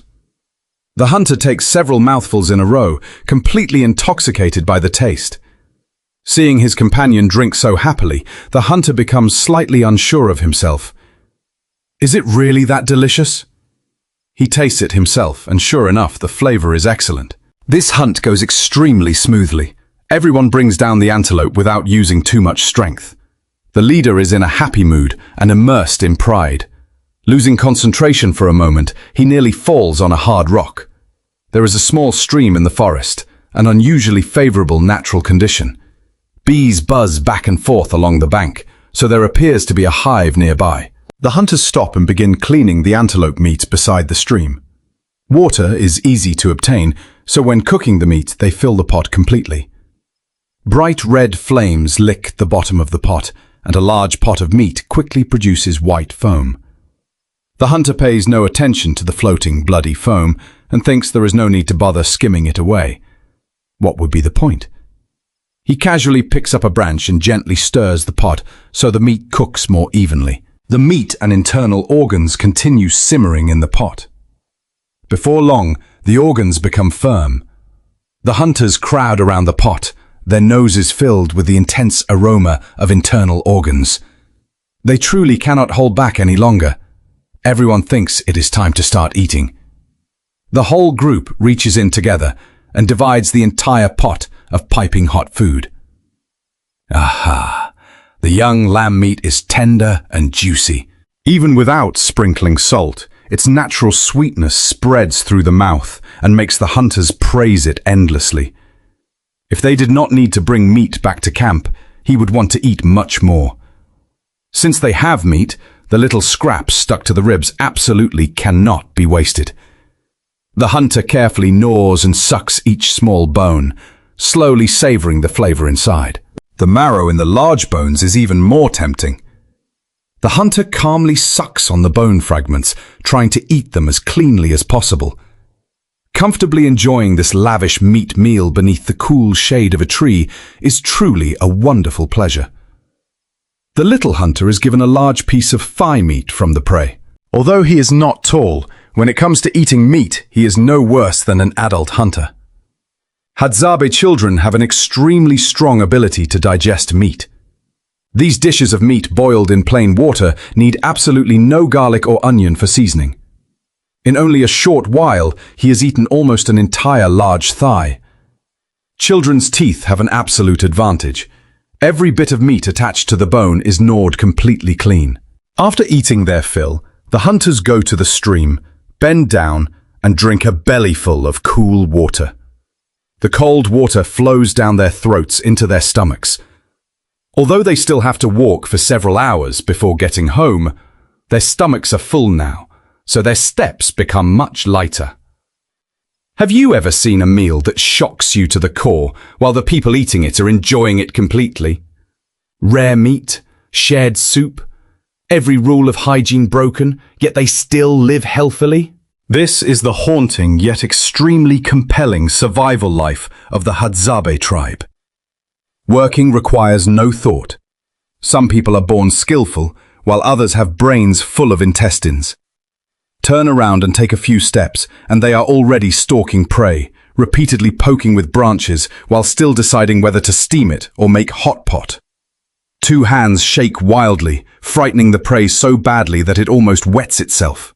Boo and his distantly related relative are forcefully pounding to frighten the prey hiding inside.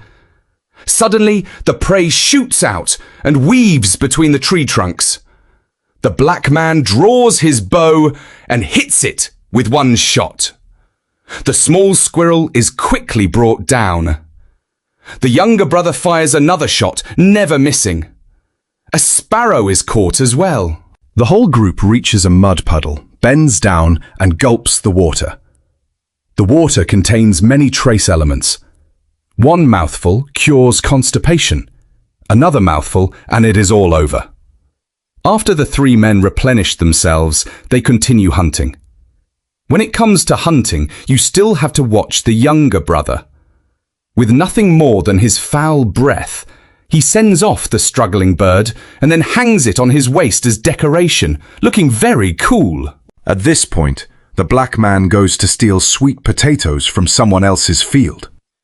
He says the potatoes are so large that eating them will make you fart all night, with his mouth full of elements of gratitude. Even if he gets diarrhea, it does not matter, because when he gets home, he can let the dog lick it a few times and wear it again the next day. With nothing else to do, the black man also skips stones across the surface of the water beside the mudflat. His stomach starts rumbling again, reminding everyone that they need to go back. Back at the tribe, they leisurely process the prey. Birdtail feathers can be used as decoration. The hunter gets clean water from a tree hollow. Because they caught little today, they take out a goat leg that has been aged for a long time and put it into the pot. A pot of clear water instantly turns black. The meat stews inside while the dog stands waiting beside it. At last, the dog gets to gnaw the bone it has dreamed of. The meat does not need to be cooked too thoroughly, because doing so would remove most of its characteristic smell. They use sticks to stir the foam floating on the soup, which looks rather hard to swallow, but Biao is used to it, so he uses both hands to bring down the iron pot and fills a bowl with meat soup. The 100-degree hot liquid flows down his throat, so stimulating that it feels like flying into the sky. Hadzabe hunters are naturally unafraid of heat. Anyone afraid of heat probably disappeared long ago. Putting the strongly fishy piece of meat into the mouth creates a strange sensation. The natural cup, combined with primitive cooking methods, has helped the tribe continue to this day. That slightly smelly bowl of soup makes them eat as if they have ascended to paradise. Some people are born in tall, spacious houses, while others have only a thatched roof for walls. Early in the morning, carrying hunting gear, the black man sticks out his backside, tightens his grip on the bow and arrow, and shoots with all his strength. A mass of dark figures surges forward in pursuit of the fleeing prey. Very quickly, the hunter, with a record of 500 meters in 2.5 seconds, reaches the prey's hiding place. Using his keen sense of smell, he sniffs wildly through the bushes and quickly brings down the wounded antelope. The black man's domineering opening move leaves the prey too ashamed to raise its head. Everyone decides to carry the prey back to the tribe first. Once there, he again poses and sways to show off his figure, unleashing his charm toward Tu Hua beside him. Today, the fire is quickly lit. The hunter forcefully maintains his arrows, and fresh meat is skewered on branches. Today, they make roasted venison. The deer's liver and intestines are not eaten raw either, but roasted. As the charcoal fire burns, the aroma of meat makes the mouth water. There is no need to cook it too thoroughly, and no need to add technology or tricks. The smell of feces and the bloody fishiness already on the meat are enough to get people high. Bright red meat is stuffed into the mouth. After eating, the hunter starts to feel a burning sting and then makes scallions. The brittle ribs crunch in the mouth. Their fresh, sweet juiciness makes it impossible to stop, and no one wants to miss any place where meat is still attached. Osas is eating meat elegantly at this point. The eating is actually only a performance. His main goal is to enchant Tui Hua behind him. Every gesture shows off his sparkling accessories and handsome face, leaving the hunters beside him speechless. A piece of fat is torn in half and shared by the two brothers. You have me, and I have you. Usually by halfway through the meal, the number of people has already decreased because most have run into the bushes to vomit and relieve themselves. But a few hunters with good digestion are still eating enthusiastically. After finishing, the black man sits beneath the shade of a tree contemplating life. His teammates sharpen knives while the women of the tribe make anima. That is the food of women and children. The spring breeze is triumphant and the horses' hooves fly fast. Wild meat truly is delicious, but after eating it they are barely alive, bending over a muddy pool and dirty water, 3 parts human and 7 parts ghost, gulping down a mouthful of filthy muddy water before continuing the hunt. The black man is seen holding a focused stance with both hands and firing a shot that hits the small rat directly, then going beneath a tree to make a fire. You might think they are going on a picnic, but do not dream.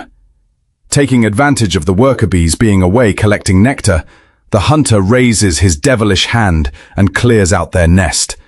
Golden honey is taken from the hollow. Although there are still guard bees, their attack feels like nothing more than an itch to a Hadzabe hunter. Chunk after chunk of golden honey is put into the mouth and chewed greedily, and a sweet sensation immediately rises in the heart. It is as if Tui Hua has accepted his pursuit and he only wants to lift her red bridal veil. The hunter puts the piece of beeswax into his bag and quickly uses the honey to stack up a skyscraper. Such sweet chunks of honey make the hunter eat in a daze of pleasure. After finishing this palate-cleansing snack before the main meal, they begin preparing today's food. Their hands keep waving, then they blow a flammable stream of air from their mouths, making the flames flare fiercely. The companion beside them repairs a damaged bow and arrow by heating it a little over the fire and then biting it back into shape with his teeth. The arrow becomes straight again, as if new. Food is placed directly on the fire, with no need to pluck feathers or wash it, in order to fully preserve the primitive flavor. A small knife is used to scrape away the blackened, burnt feathers outside. These nearly uncooked pieces of meat contain a great many bacteria. This kind of meat is usually eaten only at midday. The blackened meat is stuffed into the mouth and chewed, and the undercooked flesh bursts with juice inside the mouth. The most poisonous part, the rat's head, is eaten separately by the black man. Even after eating such poisonous food, Hadzabe hunters do not go to the hospital, because before they could get there, they would already have died on the road. The women in the tribe eat the sweet potatoes stolen yesterday. Tui Hua is also cooking her own lunch. In Africa, a pot of thick white paste like this is called enema. This white substance is rich in vitamins and can provide enough nutrition for pregnant women in the tribe. Last time, cameraman Vo Tin accidentally ate something poisonous and had diarrhea for 3 days and 3 nights. As more and more flour is added, the pot of enema is almost complete. The black man's cousin has light skin and looks rather like a foreigner. The black man also takes the opportunity to play on his phone and make a video call to his sister-in-law at home. His cousin, meanwhile, records life on TikTok. The women are preparing the staple food for cooking. The men are butchering fresh prey. A large slab of fat is being cut off. Fresh meat fills a large pot. Even with the cousin there, they still cook and eat at the same time without holding back. To entertain the guest, the Hadzabe generously slaughter another 5 goats. Even the dogs that go hungry for 9 meals in 3 days get to enjoy happy days. Fragrant pieces of meat are scooped out of the basin, chunk after chunk, enough to make the mouth water just by looking at them. The meat in the iron pot is quickly eaten clean, frightening the cousin so much that he does not dare come closer. This frighteningly fatty pot is his last chance. The rice brought from abroad is so fragrant that the Hadzabe's hands stop obeying their brains. They roll it into small rice balls, put them into their mouths, then pour several spoonfuls of fresh meat juice over them, quickly turning it into the kind of rice with gravy popular among young people back home. Such fragrant white rice makes the Hadzabe eat as if they have lost their souls, and goat meat is also stuffed into their mouths and devoured. Such a grand scene is extremely rare in the Hadzabe tribe, and an all-cooked meat feast is even harder to come by. If they have not had enough, they can still scoop more from the large pot to take home. As the meal nears its end, the women become busy packing things up. There is still quite a lot of anima left, so they cook that as well. No one likes eating anima, and combined with goat meat soup, it becomes lunch for the dogs.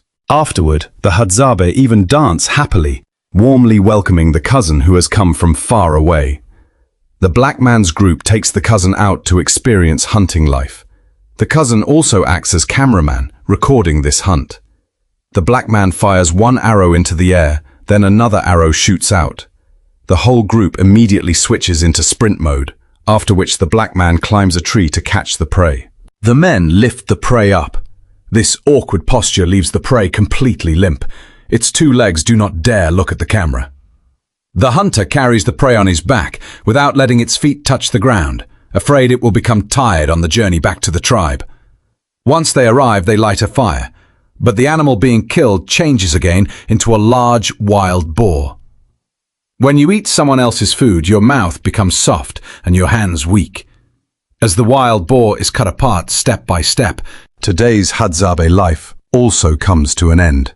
Cooking is Master Debiao's specialty. He pulls out intestines with his hands, stuffs them into his mouth and chews. Little brother Osas carries a slab of white fat and places it on a rock, preparing to make roasted meat. It is exactly the style of, if it is not dirty, eating it will kill you. So the ingredients do not need washing and can simply be thrown on the ground. The meat is placed directly beside the fire to roast. While waiting, the hunters eat raw meat again. Fresh, tender stomach is put into the mouth and chewed. After only a few bites of fatty goat stomach, it becomes addictively impossible to control and can easily send you to heaven. The intestines are carefully cut and put into the pot. If handled too roughly, they can easily burst. Very soon, beside the fire, there are 3 dishes and 1 soup, an extremely rich spread. A small wooden stick is used to stir the precious heart and liver in the pot, looking so horrifying it could make someone faint. The roasted meat beside it drips sweet juices. Layers of foam quickly rise in the pot. The local people do not like meat cooked too thoroughly, so as soon as it is just done, it has to be removed immediately. The black man is not afraid of heat and lifts down the entire iron basin. Everyone happily begins today's meal. Meat juices spray around inside the mouth, while the cooked intestines carry their distinctive aroma.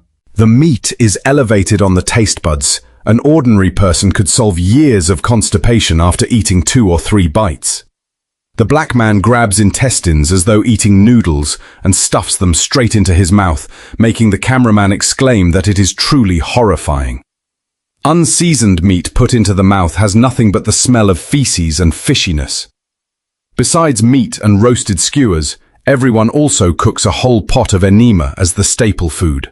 It looks pure white on the outside, but in reality many small black bees that do not know how to collect honey are hidden inside. The black man is not idle either. This clean fellow wears shoes to help hold the iron pot steady. One black foot rests on the rim of the pot, sending the smell of feet straight inside. Normally, the black man loves cleanliness, so his feet do not have athlete's foot, but they do have a fungal infection. If accidentally eaten, the common symptoms include chills throughout the body, localized itching, and all kinds of other effects. After several brothers take turns joining in, a pot of energy-filled enzyme is finally complete. Everything is served on plates made from mats of grass. At this point, the women also come over to share the food. One piece of meat with one slightly salty piece of enema fills the gap in their taste buds. If it is not salty enough, they roll it a few more times with their hands, shape it into a small ball, and put it into their mouths with great enjoyment. In this way, the slightly salty and rather strongly smelling food still leaves the Hadzabe very satisfied. Poke a hole into the ball of dough and it can be used to scoop up meat broth and drink it directly. This way of eating, invented by the black man, becomes the hottest trend in the tribe. The younger brother, meanwhile, simply lifts the iron pot itself and gulps from it without caring about his image. After eating their fill, the Hadzabe hunters set off again on another journey whose outcome is unknown. The fellow with the long name is eating raw stomach that has already fermented. Its crisp yet soft texture makes it impossible for him to stop. Water that is both muddy and clean is poured into the iron pot to prepare the precious heart and liver dish. 70 or 80 men sit around the fire waiting for the meat soup to finish. An enticing piece of fat is also stuck into the ground and roasted over high heat. The rippling water in the pot makes mouths water. As more and more foam rises, a small stick that is brushed against dirty things is used to stir it several times. Note that this foam absolutely must not be skimmed away, because losing it would reduce the soul of the meat. These pieces of meat are not washed either. After eating them, it is easy to become sleepy. If you are unlucky, you may leave this world without warning. Everyone grabs plump, fatty pieces of meat with their hands and stuffs them into their mouths, eating until fat spills out. Fatty intestines fill the entire mouth, producing very satisfying chewing sounds. The soft stomach is put into the mouth, and its softness combined with the broth makes the trash flavor explode. This food has no seasoning at all, yet carries a powerful fishy smell. An ordinary person would already feel uncomfortable after one bite and would not make it in time after two. Even with meat that makes it so easy to disappear, the Hadzabe still eat happily. The meat soup is the most important part of today's meal. The black man takes priority and lifts the iron basin to gulp it down. The naturally salty, fishy taste makes the head go numb. By sharing saliva, everyone creates cross-immunity in their bodies. After eating, they even use their hands to scoop up intestines from the bottom of the pot and enjoy them. Although many people drinking from the same pot of soup looks extremely disgusting, in the Hadzabe tribe, it is an expression of unity. They believe that only by drinking from the same bowl of soup and marrying the same wife can men be good brothers. The pieces of meat on the fire have been overcooked, so no one wants to eat them. At this point, the women at home also begin lunch. The screen is filled with small black bees flying in to add flavor. The whole family gathers happily. The little black boy, in his childish voice, looks at the little friend in the bowl. The lives of the housewives are this simple. Staying home to care for children and cook brings no pressure at all. The men, meanwhile, drink deer blood soup to replenish their strength. Hunting consumes a great deal of energy, so only by nourishing themselves every day can they maintain their performance. The congealed blood at the bottom of the pot can also be eaten. After eating it, they immediately become as strong as dragons and tigers. Their teammates are still out hunting and catch a giant bacteria-filled Komodo, then bend down and gulp from a water source full of microorganisms. After recovering his strength, the hunter continues the interesting hunt. After eating such delicious and nourishing goat intestine soup, you have to clench your buttocks tightly. The yellow dog is smoked so badly that it cannot open its eyes. Pure dark chocolate is brought from home. They grab a black handful and throw it into their mouths, eating until they collapse into a seated position. Very soon, there are not many snacks left in the pot. The hunter begins preparing the main meal. He uses a small knife to cut juicy pieces of meat and drops them all into the pot. Today they are preparing a grand goat intestine convention. Of course, raw stomach cannot be missing. Fresh stomach contains many beneficial bacteria. Eat one bite and you have to sit meditating in the bushes for half the day.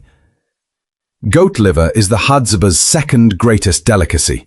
Its deliciousness is no less than that of the special thing that has already taken shape.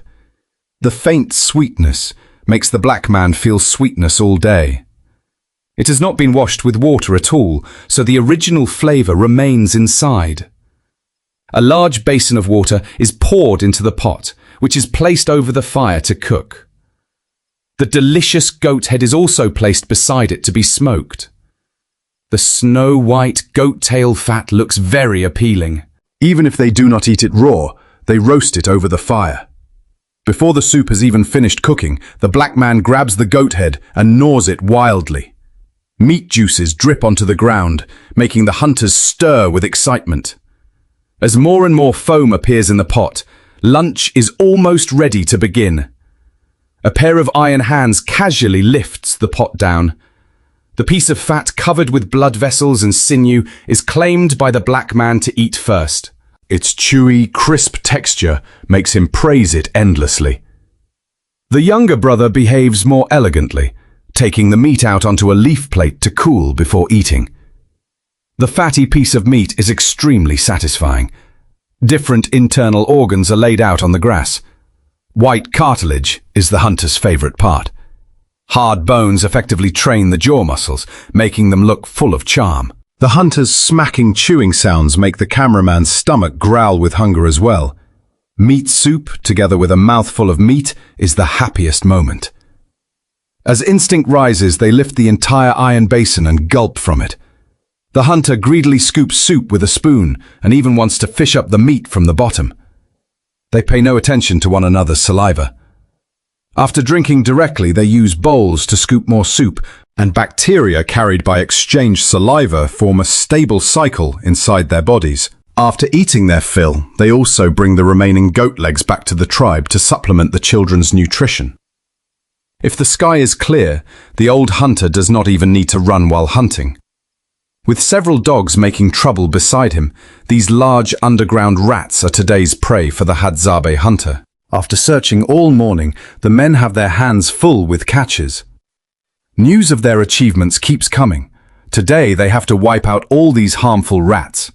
If they become thirsty halfway through, they can stop at a mud puddle for a few mouthfuls. In the blink of an eye, they capture another small series alive. By now, the black man's waist is hung full of genuine leather accessories. He finds a place to prop things up and begins roasting. Although this large African rat is full of bacteria, it still does not need to be cooked too thoroughly. About 20% done is enough to eat. The charred egg portion is picked up and eaten first by the black man. Its soft, smooth mouthfeel and milky, fatty smell stimulate inspiration. An entire baby rat is stuffed into the mouth and gnawed away in 2 bites, extremely satisfying. The crunching chewing sound makes the mouth water. The rat's neck is where the essence gathers. One bite feels like flying into the sky. At this point, the rat meat mixed with bitter bile has turned green. If your friends have suffered constipation for many years, they can try this bright green roasted piece.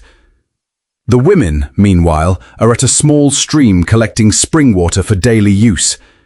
This crystal-clear water source is what sustains the Hadzabe tribe. They continuously scoop clean water with an iron basin, guaranteeing that drinking it will not poison them. When thirsty, they scoop up a bowl and gulp it down. After collecting water, they also gather wild vegetables from the bushes and quickly fill several containers.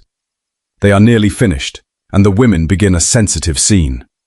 The men who see it consciously close their eyes and imagine. The women bathe and change clothes beside the water. Drops of water fall from their hair, both sensual and discreet. At this moment, the Hadzabe women are like shy lotus flowers. In the summer heat, they bathe comfortably. When finished, they tidy themselves up and place the water containers on their heads as if they are about to get married. Their head-carrying skill is so practiced that they do not need to steady them with their hands. After bathing until they smell fresh, the women return to the tribe and wait for the men to come back. If your girlfriend also likes this kind of hot pot and raw food, remember to bring her here to try it. Early in the morning, while you are still wondering what to eat, Biao and his younger brother Osus have already begun preparing an elegant breakfast. A pot of pitch-black pig blood gives off a strong smell of meat. The black man grabs a piece with his hand and tastes it. 3 refined hunters enjoy breakfast. After eating the pig blood, Biao takes the chocolate to the riverbank, bends down to gulp cool spring water, repeatedly washes the piece of chocolate, then returns to the tribe and eats it raw. An enticing piece of fat is skewered on a stick and roasted over the fire, with the hunters cooperating smoothly. The ingredients are soon fully processed. No morning is complete without green stomach. After fermenting overnight at a high temperature, it gives off an even more enticing smell. Compared with raw food that can easily send them on their way, they prefer stomach-nourishing hot pot. The black man uses his hands to dig a large hole in the sand. Groundwater immediately gushes up. He throws away the muddy layer and takes only the clean water. Before leaving, the 3 men find another way to replenish water, then return to their position and sit waiting for the hot pot to finish. While waiting, the hunters make their own soup bowls by hollowing out ripe baobab fruit and polishing the outside smooth. That is enough to make a bowl. Thanks to dry firewood and high heat, the food quickly boils vigorously in the pot. The thick layer of foam on top makes mouths water. At this point, only a few more stirs are needed before it can be eaten immediately. A piece of half-raw, half-cooked meat is placed into the mouth and chewed. Life in the Hadzabe tribe is very orderly, so old people are hardly ever seen because no hunter can peacefully live into old age. The black man holds a piece of fat and stuffs it into his mouth. The flavorful section of intestine is an especially rare delicacy. After the meat, it is time to drink soup. Biao lifts the iron basin and gulps it down. The warm liquid flows into the stomach, filling the Hadzabe hunters with energy for the entire day. To deepen affection, the brothers make no distinction between one another and share the same pot of meat soup. Compared with the hunters outside, the women and children at home still have to worry about food. All they have is one skinny bird and an egg no larger than a fingernail. The weak young bird is not enough to fill anyone's stomach, and even the food in their hands can easily be snatched away by someone else. Faced with this unprovoked behavior, the black man says that when his weight surpasses hers, she will definitely crush him until he cannot breathe. The women draw circles on the ground to divide territory. The hunters build houses according to those boundaries, using flexible branches as frames and covering them with cloth and tree bark. With that, the Hadzabe's small, warm house is complete. Although it looks simple, inside it is hot and dry in summer and cold and damp in winter, changing naturally with the seasons throughout the year. Biao and his relative Osus are maintaining their bows and arrows, while the hunters look very cool walking through the forest in genuine leather coats. Crossing the dense forest, they arrive at a tree hollow, examine it carefully, decide that a sow in heat is inside, and crawl deep into the hollow until only 2 legs remain visible outside. As the black man moves deeper, the prey is forced into a corner. After catching it, everyone pulls the black man out of the hole. This time, they have caught a young antelope. To fill their stomachs quickly, they process it right there. The whitest pair of hands in the tribe is selected to drill wood for fire. Strong friction quickly creates smoldering wood dust, which is poured into dry grass and blown on with the mouth to provide oxygen and ignite it. Before long, the spark becomes a large flame, and the antelope is placed over it to roast. The hunter also prepares leaves to use as plates. While waiting, a bored Biao sits beside them playing with scorpion stones. On the other side, the tribe has already begun enjoying delicious food. The monkey, charred by roasting, is chopped into small pieces.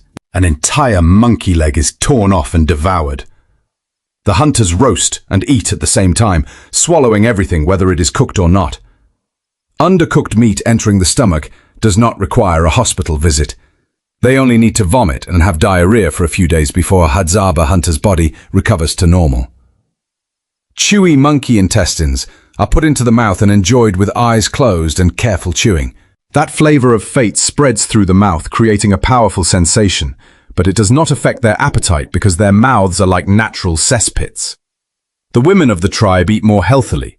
A large pot of steamed African snails is full of collagen. Women who eat them get beautiful skin, while men who eat them become strong. Large pieces of snail meat are put into the mouth and chewed noisily. This native African wild snail tastes no worse than premium bird's nest soup back home. The women eat happily while gossiping about men. Boo and his cousin Osus, meanwhile, are making a fire and cooking in the forest. A strange piece of wood is rubbed continuously at about 20 rotations per second, producing wood dust with sparks. It is then poured into dry grass and their hands are waved to create wind. Oxygen in the air helps the fire catch. The hunter arranges several rocks into a stove and takes pure water from a puddle that is both full of bacteria and hygienic. The muddy water and bacteria are poured into the pot. Back at camp, the black man opens the bag to reveal deer. The huge pile of raw meat makes everyone crave it.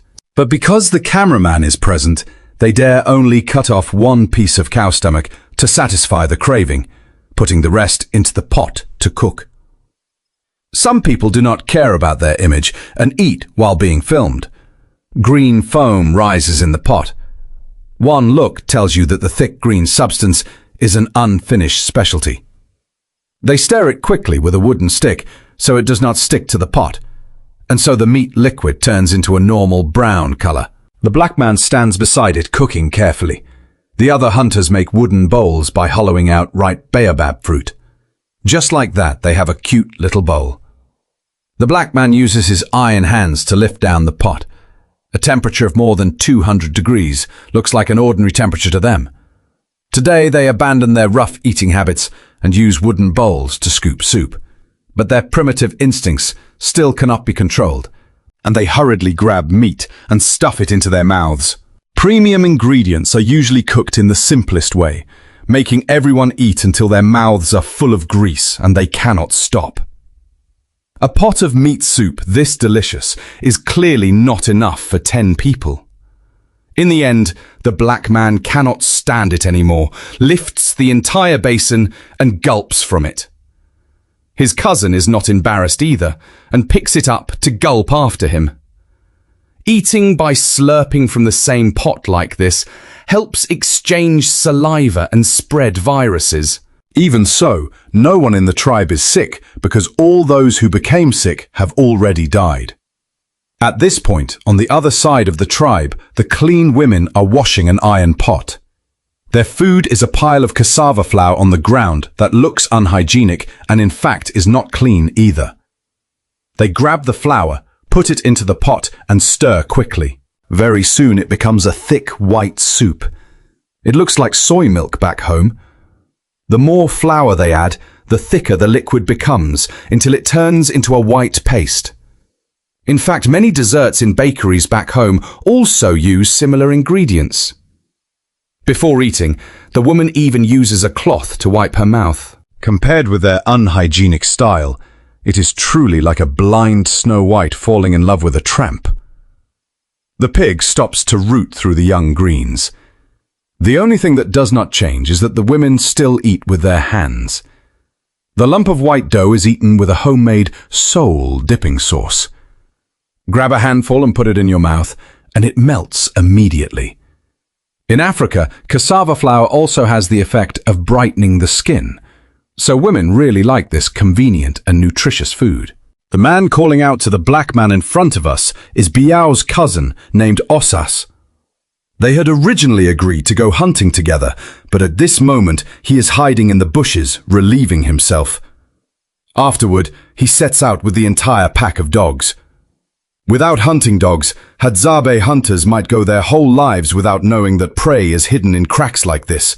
To catch it, the small-built black man easily crawls into the narrow gap.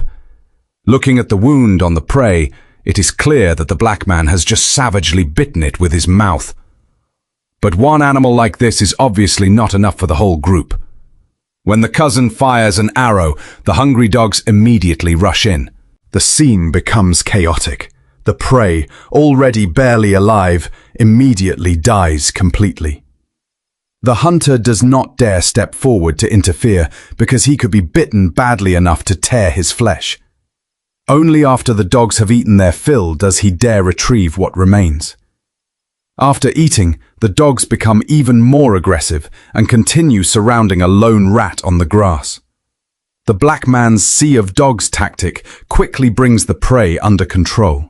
Next, Biao fires another arrow and hits a squirrel running along a tree branch. Back at the tribe, everyone resumes daily life. Cooking is still done the same old way with the same old recipe. Blackened hands rub forcefully. The Hadzabe have used this ancient fire-making technique for thousands of years. They quickly produce a spark. Only after puffing away for a while does the hunter begin cooking. Hadzabe hunters demand very high freshness from their food. Usually they eat part of it raw first, but today they directly roast it over high heat and pick it up to eat before it has even finished cooking. A large piece of roasted meat is put into the mouth and chewed. This rare cooked meat contains a lot of hemoglobin, so eating a lot of it is also fine. What everyone else is eating is this sticky paste-like substance. These white foods are extracted from baobab fruit and contain a great deal of fiber. Their pure white appearance and soft texture make both old and young in the tribe like them. Even the men compete to stuff them into their mouths. Would you like the Hadzabe tribe's pressure-free way of life? A Hadzabe hunter opens his mouth and gulps down filthy, muddy water. They even use a puddle that dogs have licked to wash their faces. Seeing their shiny black legs, they do not spare those either, using natural mud like exfoliating cream and smearing it all over their legs. This is exactly the Hadzabe survival specialty. After bathing until they smell fresh, the hunters decide to go hunting. They follow the shoreline into the forest. Monkeys jumping among the trees on both sides make people think of old acquaintances. Faced with the prey's teasing, the hunting instinct in the Hadzabe's hearts erupts beyond control. One hunter draws his bow and fires repeatedly, hitting vital points on the monkey until it drops on the spot. He climbs the tree to retrieve the monkey's body. The palm tree is full of thorns, so the thorns have to be cleared first. The monkey can now be considered to have gone to heaven. The hunter ties it to a branch and carries it back. Everyone sits by the shore, enjoying the view while roasting meat. Life passes leisurely. Before it has roasted for very long, the impatient hunters are already stuffing meat into their mouths and chewing greedily. Meanwhile, farther inland, others are cooking meat soup and drying meat for next year. Pieces of fresh meat are cut and thrown directly into the pot. The clean hunter even knows how to use a piece of wood as a cutting board. The meat does not need to be cut small, because they like eating large pieces and drinking soup heartily. Before long, the pot is full of meat, while several skeletal dogs can only lick scraps from the ground. An experienced old woman says that calloused hands are very suitable for roasting. The blazing fire makes the soup boil fiercely, and it is almost ready. A stick is used to stir it so it will not stick to the pot. The old man also spreads his new outfit on the ground, and flies swarm all over it, licking the meat scraps clean off the leather. Once they finish licking, he catches all of them and puts them into the pot as scallion garnish. He even insists that a merchant once offered a high price for this genuine leather outfit. But because he did not understand money, the deal fell through. The woman uses her bare hands to lift down the hot pot. Large blisters rise on her skin, and then she uses her soft hands to divide the food, stuffing large pieces of meat into her mouth. The soft, juicy meat makes her forget the heat, but the broth is still too hot, so she only dares sip it in small mouthfuls. At this point, the old man who had gone to spread out the clothes returns, sees that the meat is almost gone, and hurriedly takes a large piece. After the remaining portions are distributed, one man carries the pot outside, indicating that he does not want to eat with the women who did not call him. Several men leisurely enjoy the meat. It has to be said that although the women may be slightly unfair, the soup they cook is extremely delicious. Each piece of meat explodes in the mouth. One bite is intoxicating, and another feels like ascending to paradise. Watching the hunters eat meat and drink soup through a full day in the forest, at the end, one man even shows off the entire catch and uses tree bark to tie the porcupine's legs. They then push a stick through it.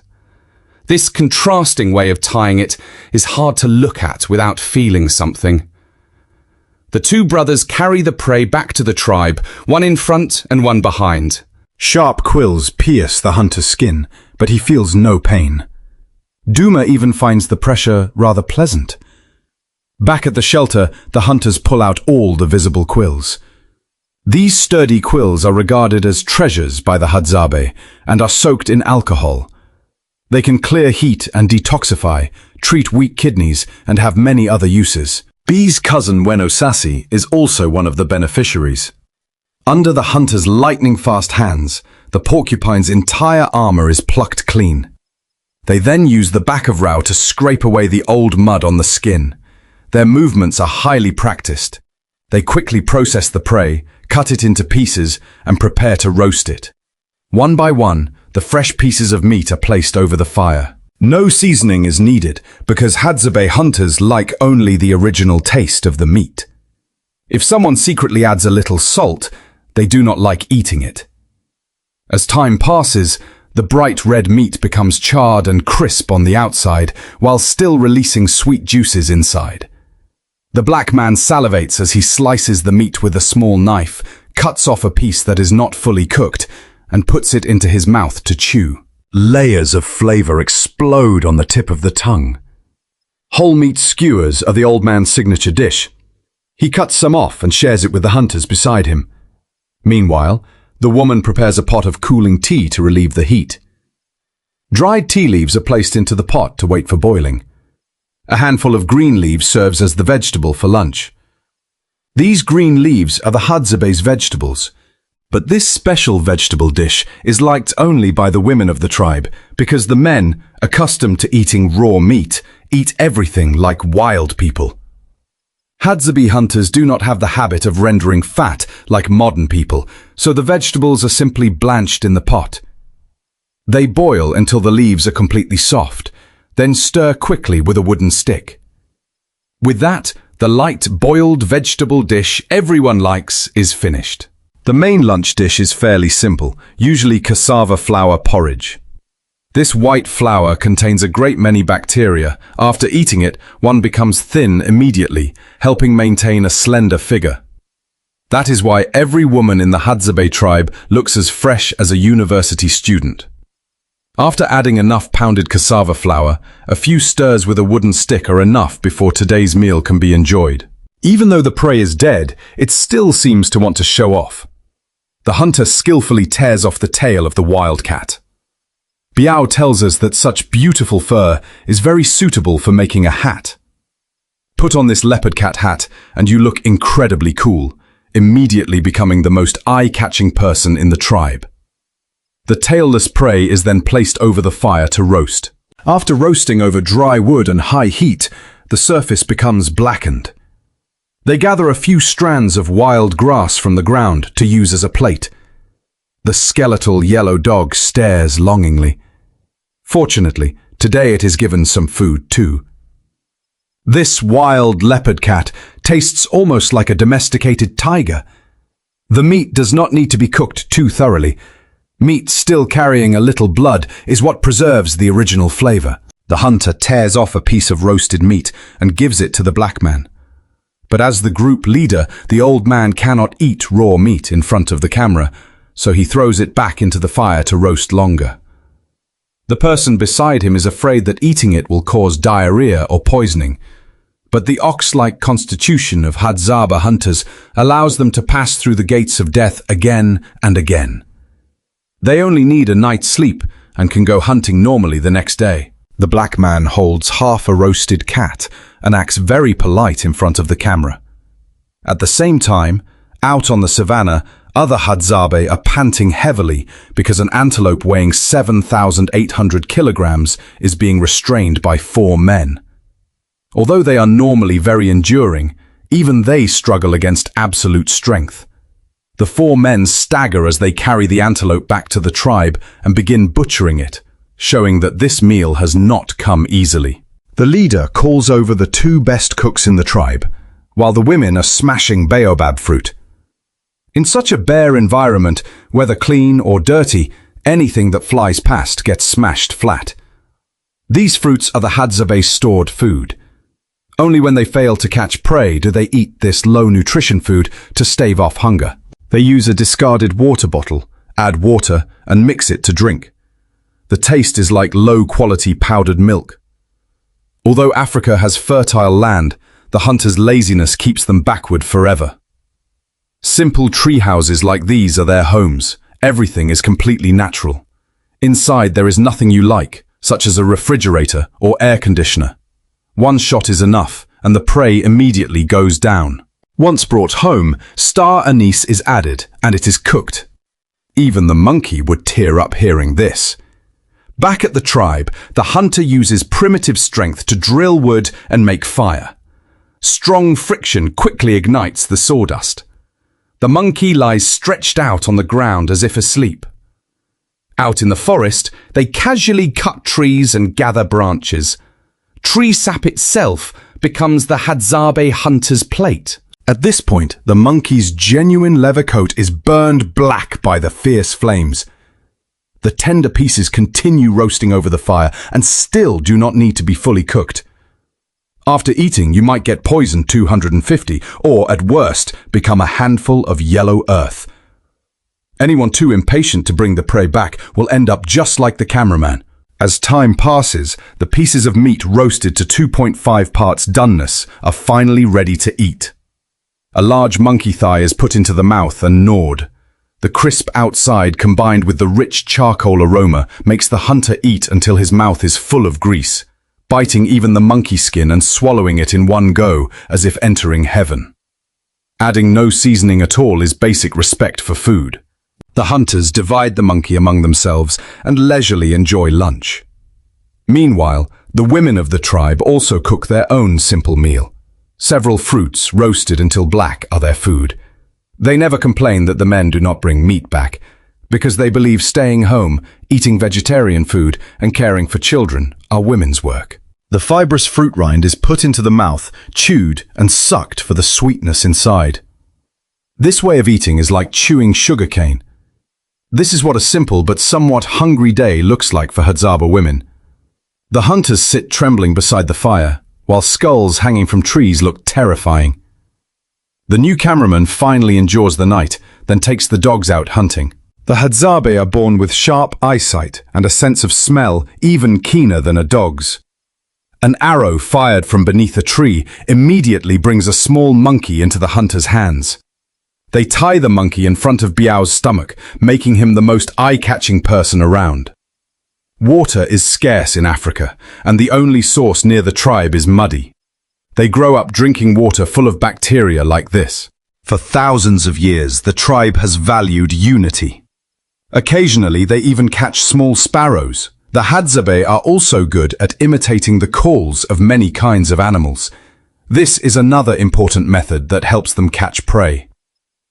At this moment, the women of the tribe are cooking a delicious lunch. A fat guinea fowl is their simple meal. Unlike the men, the women do not like raw meat, but are obsessed with chicken feet that carry a distinctive smell. They put them in their mouths and chew with crunching sounds. The water in the pot is now hot enough to begin plucking feathers. After being boiled, the feathers soften and are easy to remove. Although the women usually stay home, there is no less mud on their feet than on the men outside. Before long, the whole chicken is cleaned. They use an object to wipe the pot roughly, then pour in clean spring water. The chopped chicken is added to the pot ready to cook. In front of the camera, they even pretend to wash their hands. Usually, before the men return, they quickly eat the entire pot of meat.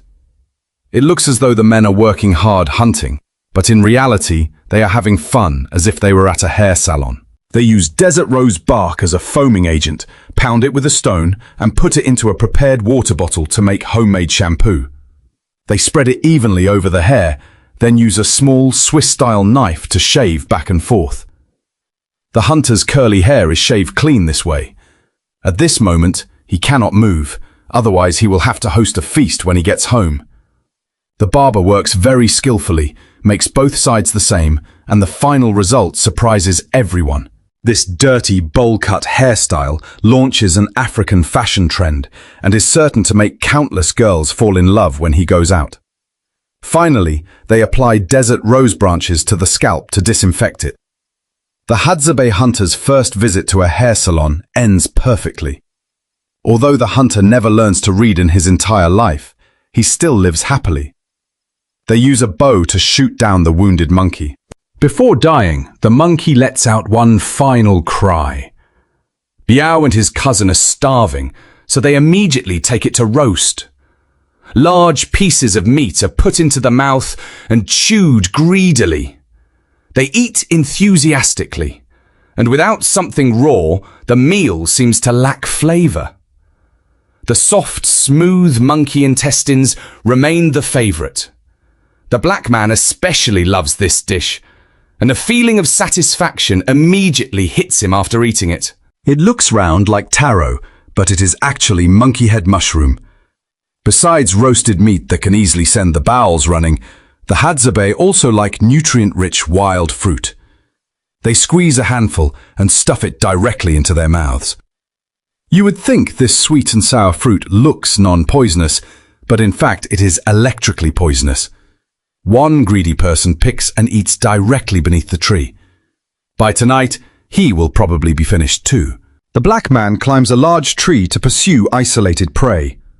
He attacks with both hands and hits the target. Getting the prey down through thorn-covered branches is as hard as reaching heaven. He climbs to the top and repeatedly knocks and pounds with his hands. On the other side, sharp thorns fall down. In their eyes, even falling head first is an honor. The hunters go to a small stream to wash, their glossy black skin shining even more brightly in the sunset. Back in the forest, they secretly continue hunting. One arrow is fired, and dinner is secured again. Taking advantage of the remaining daylight, they eat another meal. Fresh meat is placed directly beside the fire to roast, while green stomach is put into the mouth. Eating the strongly flavored dark pieces together makes people feel high. The smell of meat spreads and leaves the cameraman, who has followed them all day, nearly fainting from hunger. Small intestine is put into the mouth and chewed. The powerful flavor makes the head spin. Charcoal roasted stomach has a very distinctive taste, and cutting off a piece and putting it into the mouth can bring tears to the eyes. 7 or 8 men sit around eating and waiting. Just as the saying goes, a hungry dog eats anything, and a hungry person has to eat. The Hadzabe, who like raw meat, choose to eat outdoors today. A natural rock cave is an ideal place for eating stomach. The enclosed space keeps the smoke from rising. They set up a private stove here. A pile of internal organs on the ground serves as snacks. Large pieces of meat are stuffed into the mouth and chewed noisily. Raw, uncooked meat is both disgusting and nauseating to eat. But they still tear and chew it. The sense of taste feels as if it has fallen into a swamp. After eating, they have to find strange leaves to stuff into their mouths before they feel better. The Hadzabe hunters are exhausted, while the monkey departs peacefully. Back at the tribe, monkey meat is immediately laid out. Elsewhere, hunters are still matching wits with prey. Following blood traces, they find the fallen animal. The small beast has died cleanly. Its fresh liver is held in a hand for the camera, giving off a strong, fishy smell. A piece is torn off and put into the mouth to taste. The surge of fishy stench makes the cameraman shake his head. The hunter, however, eats happily as if ascending to paradise. The freshly removed meat is still hot, and a few licks cool it slightly. The cut meat retains a great deal of juice, and putting it into the mouth sends sweetness spraying everywhere. Meanwhile, the hunters at home are preparing rib soup. The layer of foam floating on the pot gives off an intense fishy stench that rises with the steam and suddenly rushes straight into the cameraman's nose, nearly making him faint. They use a discarded water bottle to scoop up the meat soup. The 100-degree hot liquid flows through the body, bringing a refreshing sensation. No seasoning is needed, yet the Hadzabe hunters still praise it endlessly. They do not like seasoned food, but instead love soup and meat with a sour, rotten smell. Although the ribs have little meat, the special odor makes them eat until they feel lightheaded. 6 men sit beneath a tree eating happily. Even soup rich in fiber is not wasted. Sharing it and exchanging saliva gives their bodies additional antibodies. After eating their fill, they pick up their bows and arrows again and follow Biao out in search of food. Those lumps of droppings on the ground are traces left by the prey. Following the signs, the dogs suddenly rush in and tear at the prey without mercy. An animal is killed on the spot. In the chaos, the hunter can only try to stop them, tie the pig's legs with rope, bring it back to the tribe, and roast it immediately. Before long, the pork is golden, crisp, and fragrant. A protein-filled pig thigh is carried back. They turn the iron pot around and scrape it casually, without water or detergent. Meat is put into the pot. The clean person even uses a cutting board, preparing to cook a delicious soup. The cousin acts as the ladle and stirs. After about 2.5 minutes, foam gradually begins to rise. If India is a paradise of food, then the Hadzabe tribe can take you to the real heaven. They stir with a stick, then scoop some up to taste. Besides soup, they also cook plain porridge because without starch it is easy to become hungry. They stand beside the pot with mud-covered feet, but work very skillfully. When the food is ready, the black man grabs a rib and stuffs it into his mouth, devouring it. These unhygienic-looking foods often make people in the tribe disappear, or in milder cases, give them stomachaches. Eating the food together with soup makes them eat more and more fiercely. After eating, they go for a walk. You might think they are digging around for something, but in fact, they are drinking water from a rock crevice, using a wooden spoon to scoop it up. The cool water makes the heat disappear. After drinking, they hurry to continue hunting before their stomachs start hurting. Otherwise, there will not be enough time.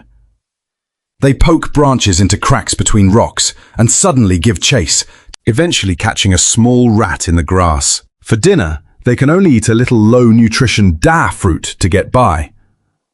After eating it, they might not get diarrhea, but might simply leave this world.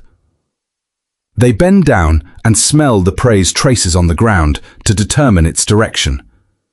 The wounded prey is hiding nearby. Before long, they find it lying limp among the bushes. An animal this large is enough to feed several men until they are full. The next step is to prepare firewood to deal with this enormous animal. The fire quickly flares up. Night falls in the blink of an eye, and the pitch-black scene frightens the new cameraman so much that he wants to go home and find his mother. The hunters, meanwhile, calmly skewer meat on the ground. A little later, the fresh meat is roasting with a sizzle and dripping fat. They choose charcoal roasting. Because eating too much at night can easily end badly, they happily put the roasted meat into their mouths without worrying about being picky because their bodies can handle it. After eating, they do not get stomachaches and can even ascend to paradise. The heat from the campfire illuminates their bodies, no need to brush their teeth or bathe. After eating, they sleep soundly.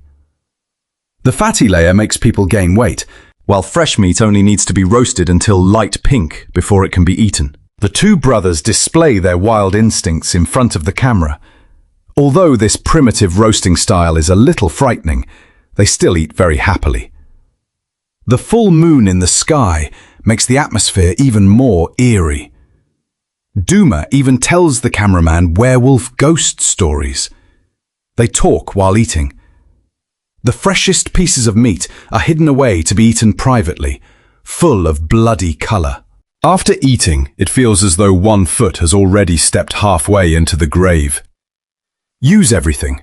The juicy red meat is extremely satisfying. A rib that had been forgotten is picked up and found to be fully cooked.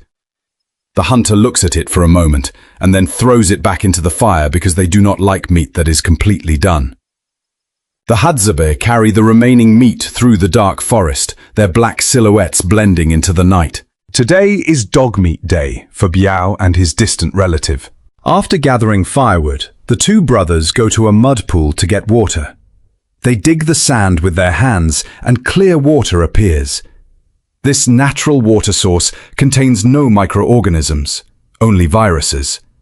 They use hollow baobab fruit as a water scoop, pour away the dirty portion and keep only the clear water. After scooping it up, they drink several mouthfuls. Drinking so much cool water means another sleepless night. They arrange 3 stones as a stove, add plenty of firewood, and blow the flames. Before long, the fire burns strongly. They stir a few times with a branch, and spicy monkey intestines are hung into the pot to cook, giving off an atmosphere of knowledge. Duma nurtures his culinary art while staring at the bright red chunks of meat, dripping fresh sweet juices, making the cameraman's mouth water. Duma returns from relieving himself in the forest and feels reassured when he sees his companion making a bowl of soup, afraid that if he were a little later, there would be none left to drink. His companion's pot of meat soup releases waves of fragrance, making the empty stomach begin protesting like a Hadzabe hunter. One might think eating with bare hands exists only in movies, but who knew it would be so natural here? The black man tears off a length of internal organ, stuffs it into his mouth, and chews greedily.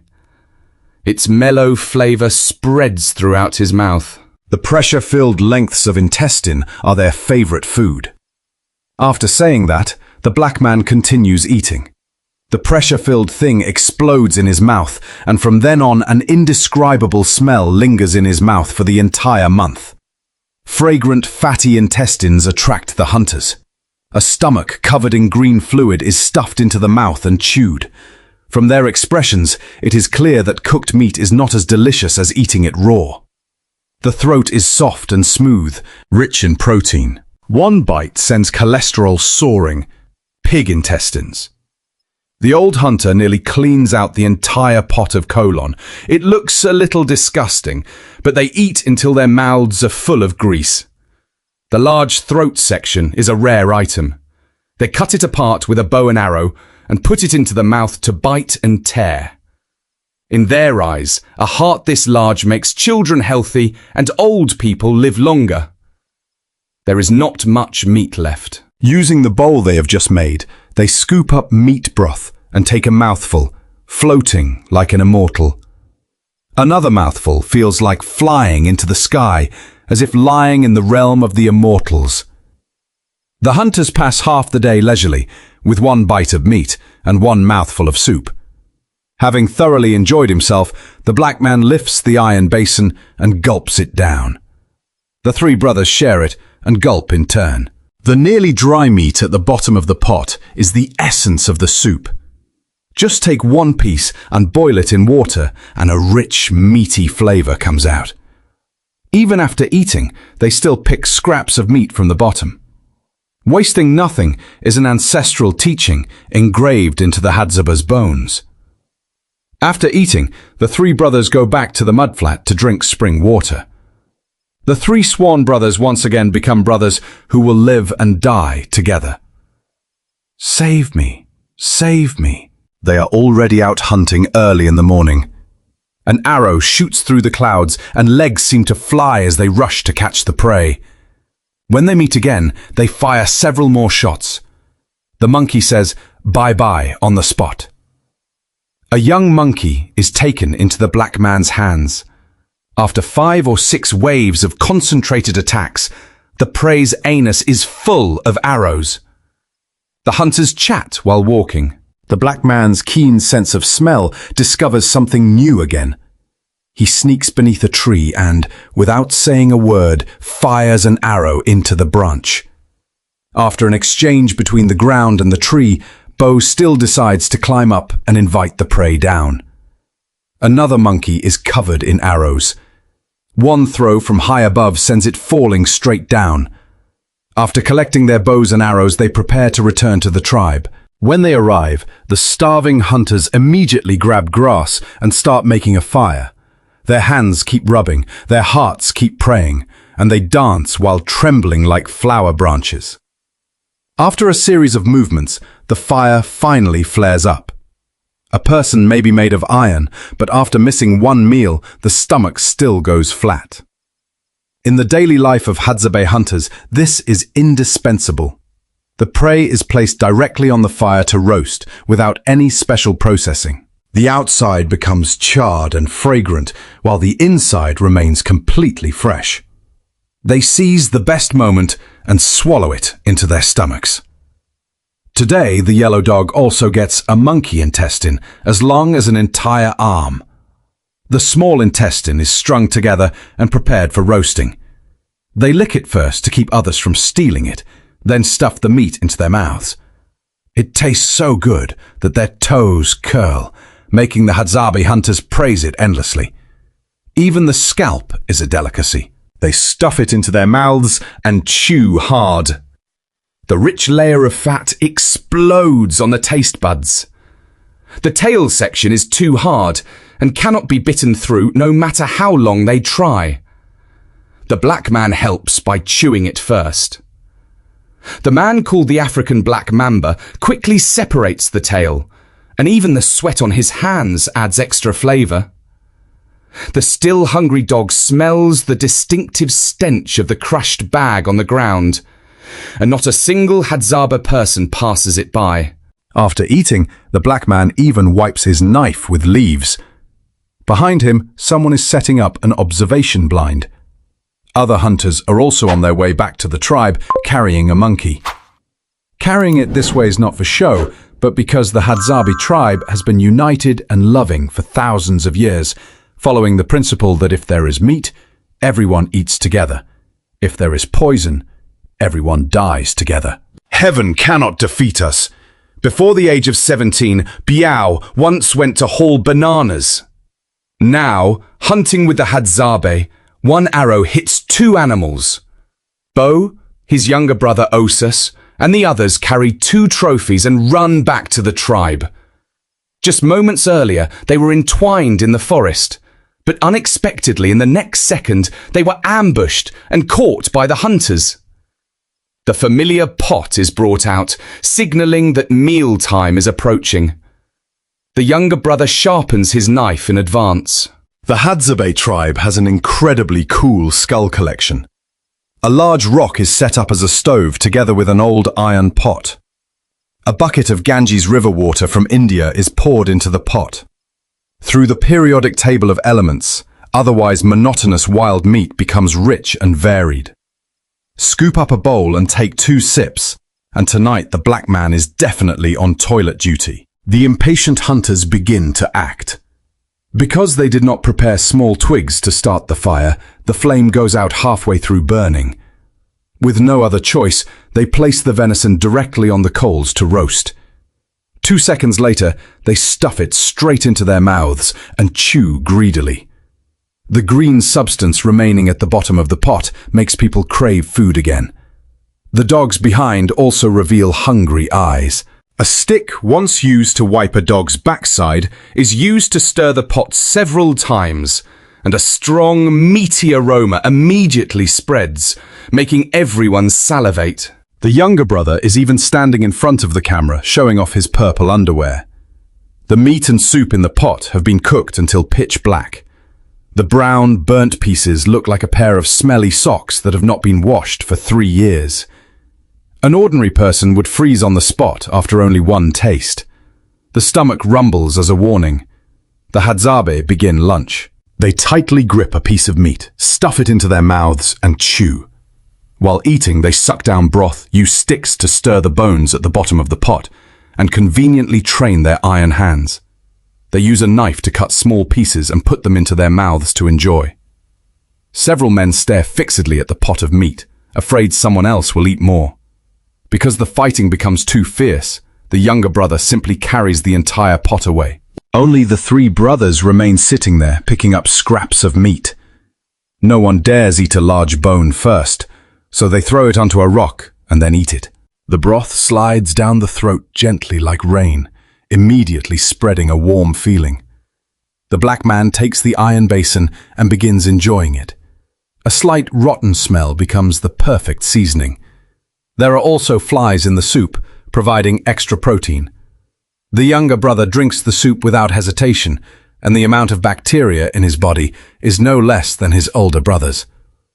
If you were given this flavor to enjoy, would you dare? This man can shrink his bones. He is seen quickly drawing both legs in and crawling into a tree hollow. With only a little force, his entire body curls up and fits inside. And he trained this skill solely for catching monkeys. This is the Hadzabe tribe of Tanzania, one of the last primitive groups in the world still living by hunting. And their greatest joy is hunting monkeys. In the morning, they sit together, eating while discussing the plan, but breakfast consists of only one bowl of ugali, and each person gets only 2 bites. After eating, they still have to feed the hunting dogs. Then, the whole group goes hunting together. They arrive beneath a baobab tree, sit around it, and one person crawls into a hollow. There is another space inside.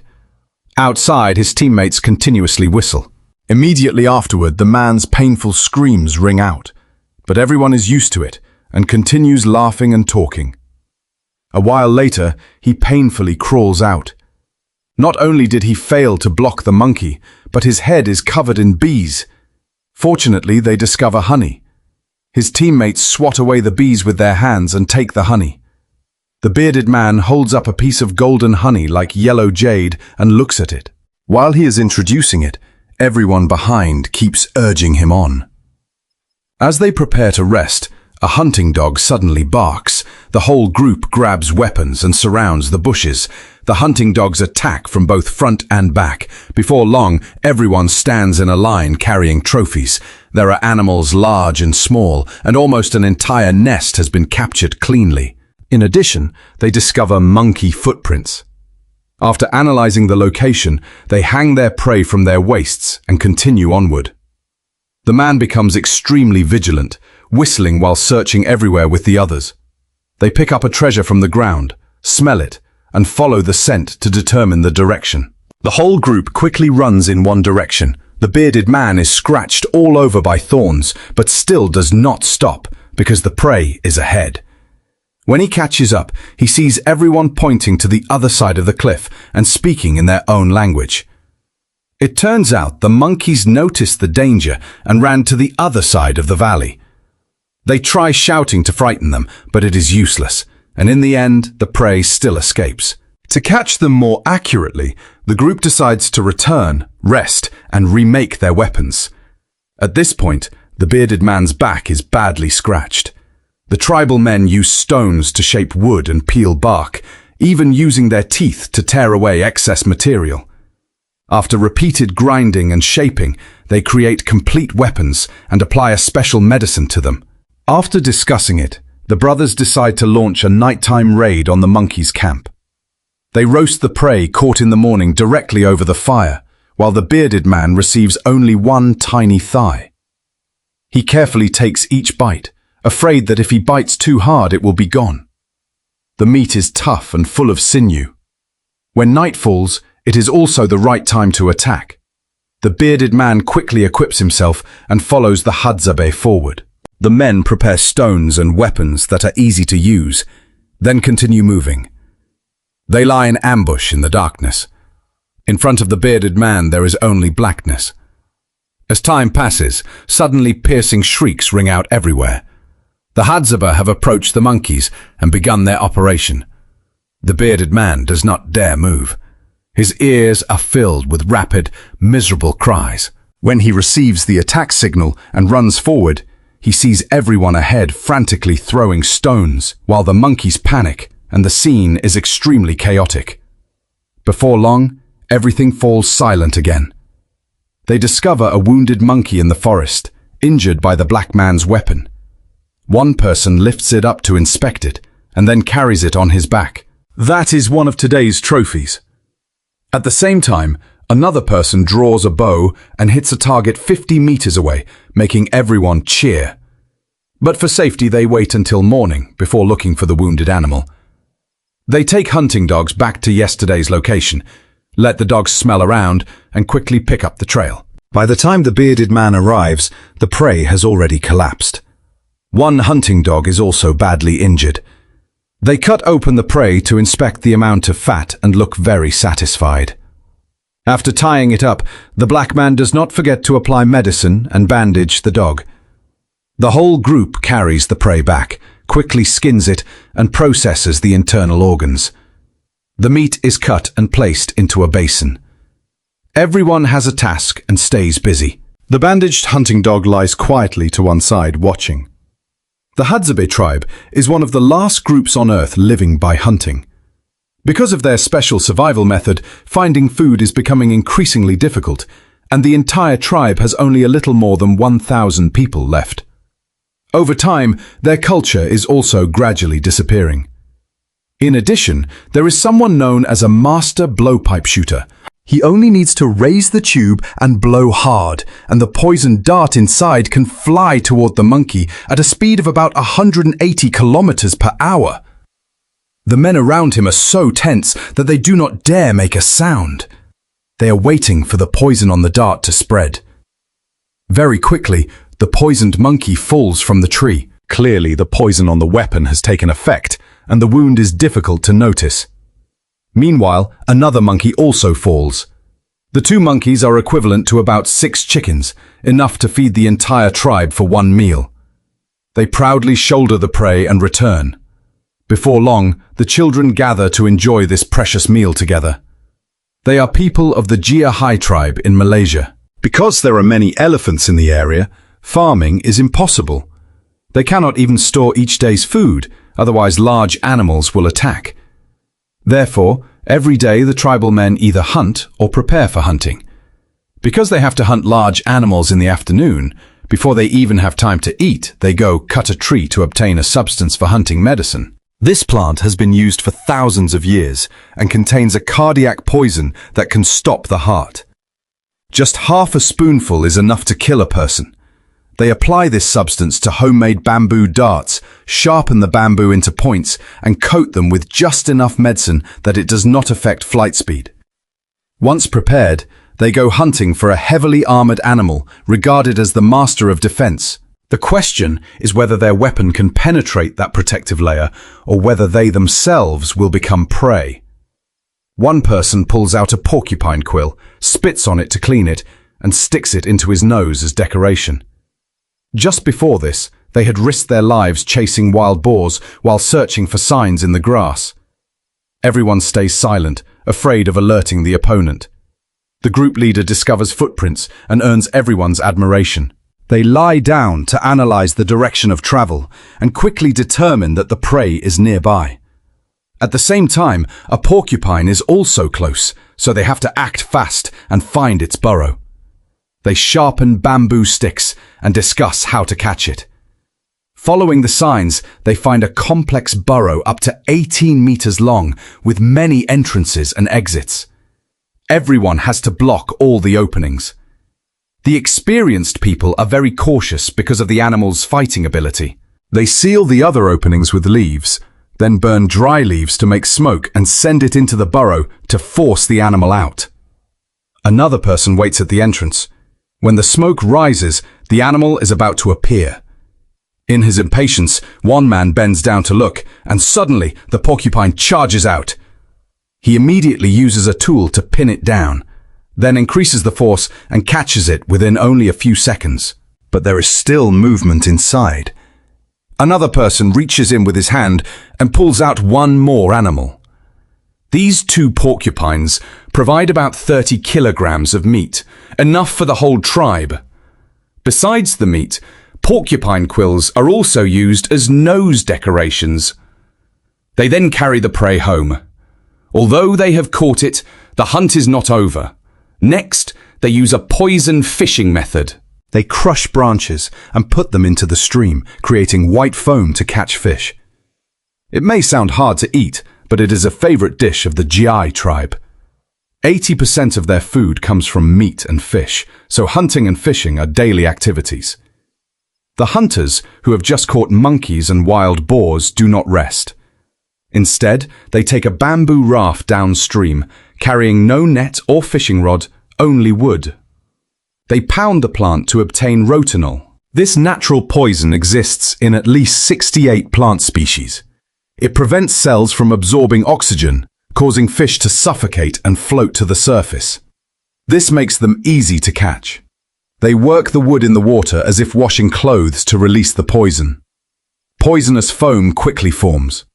For safety, they use this method only once a year and forbid children from entering that area. Several days later, fish are floating on the surface of the water.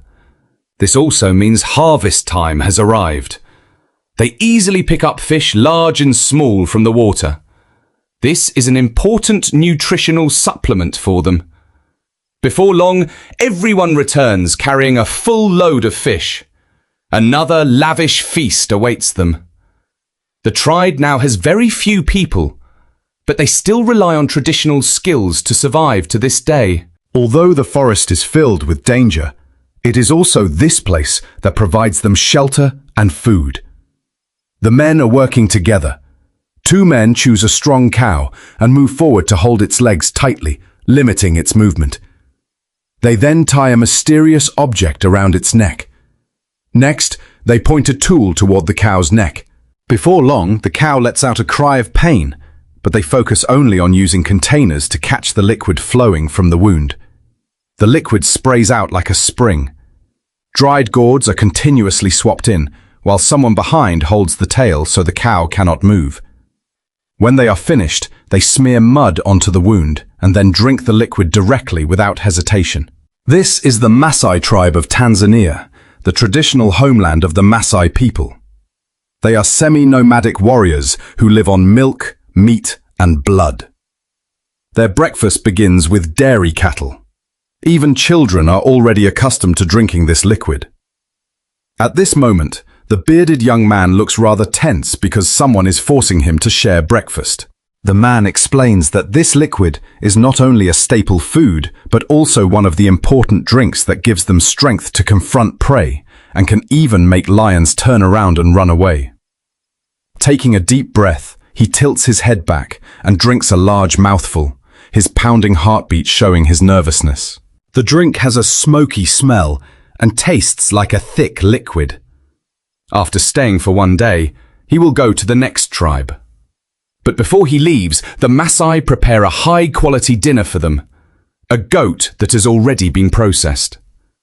Once everything is ready, some people place the meat on leaves. Others make a fire by drilling wood. They prop the meat up over the fire to roast and gather around chatting happily. The Maasai frequently confront lions and consider it normal. Even so, this fierce tribe loves wild animals very much and does not eat wild game. Under their protection, this land has become a paradise for wildlife. Today, they are also actively embracing modern ideas so they can preserve their culture while integrating better into society. The bearded man will continue his journey to the next tribe to eat earth cakes. A wife is pregnant, yet her husband feeds her only earth and even tells his friends that this is a way of supplementing vitamins. The place where women eat earth is not an impoverished region, but the Luguru tribe in Tanzania, located at the source of the Morogoro mountain range. At this moment, a woman from the tribe is leading the young man to find material for making earth cakes. As they are about to arrive, a deep hole appears beneath his feet. This is the place where they usually mine earth. However, the earth here is nearly exhausted, but the woman quickly finds a new location. The earth here is bright red, with a clear, vivid color. The woman uses a tool to scoop up a little earth and hands it to the man, but he does not put it into his mouth. Instead, he curiously rubs it with his hand and raises it to his nose to smell. The scent is surprisingly pleasant. The woman beside him becomes impatient, grabs a handful of earth and stuffs it into her mouth with a delighted expression. But that is still not enough, because she has to carry earth home to make earth cakes. After returning home, the two women take turns pounding the earth in a basin while singing cheerful songs. When they finish pounding it, they spread the earth in the sun to dry. Once dry, they put it into a tool to grind it finely and filter out the stones. By now, the earth has become a fine powder. They add clean water and knead it into a lump of mud, then separate it into small portions and roll them into long sticks. The bearded man also tries but fails, making everyone laugh loudly. Once the shapes are finished, they dry them in the sun for 2 days. 2 days later, the women bring out the earth cakes to eat on their own. The young man takes the opportunity to grab one and bite it. It is extremely crisp, chewy, and sticks to the teeth. But to the women here, it is a delicacy. If you already find it hard to accept pregnant women eating earth, what comes next in the Sahara Desert will surprise you even more. An old woman unfolds the cloth wrapped around her legs and spreads butter evenly over it. These 2 pieces of cloth are used to hold drinking water and milk. This strange method exists because they belong to the beer people, nomads who wander through the Sahara Desert. So, other than camels, what do they live on? Next, the bearded man will experience 1 day of their daily life. When he arrives, he curiously picks up a leather bag to look at it. It holds water or milk, like a natural refrigerator. The bag was made by the old woman herself, but the smell is not very pleasant, so the 2 men use fetching water as an excuse to leave. The 3 people arrive at the only well whose depth can be clearly seen. The man pulls the rope with all his strength, but manages to retrieve only half a bucket of water. By evening, he discovers that the place to sleep is merely a grass hut with sand everywhere. They sleep directly on the sand. The next morning, he drinks milk from the cloth bag and finds the taste very good and rich. At the same time, 2 people are preparing to cook in the desert. They heat the layer of sand below so it can be used to bake bread. The man adds a little of their rare rock sugar to water, then mixes it with flour to knead dough. A while later, another person brushes away the layer of ash on the sand and places the bread down, then covers it again with ash and sand. Before long, the sand begins bubbling. They take the bread out, scrape off the outer layer, tear it into small pieces, mix it with camel meat and carrots, and stew it until soft. Finally, everyone enjoys it together. In this place, 99% of the area is desert. There is no transportation here, much less any bustling urban scenery. Only a very small number of tourists come each year, along with the wind and the beer people who live here. A forest man leads someone else's child into a cave.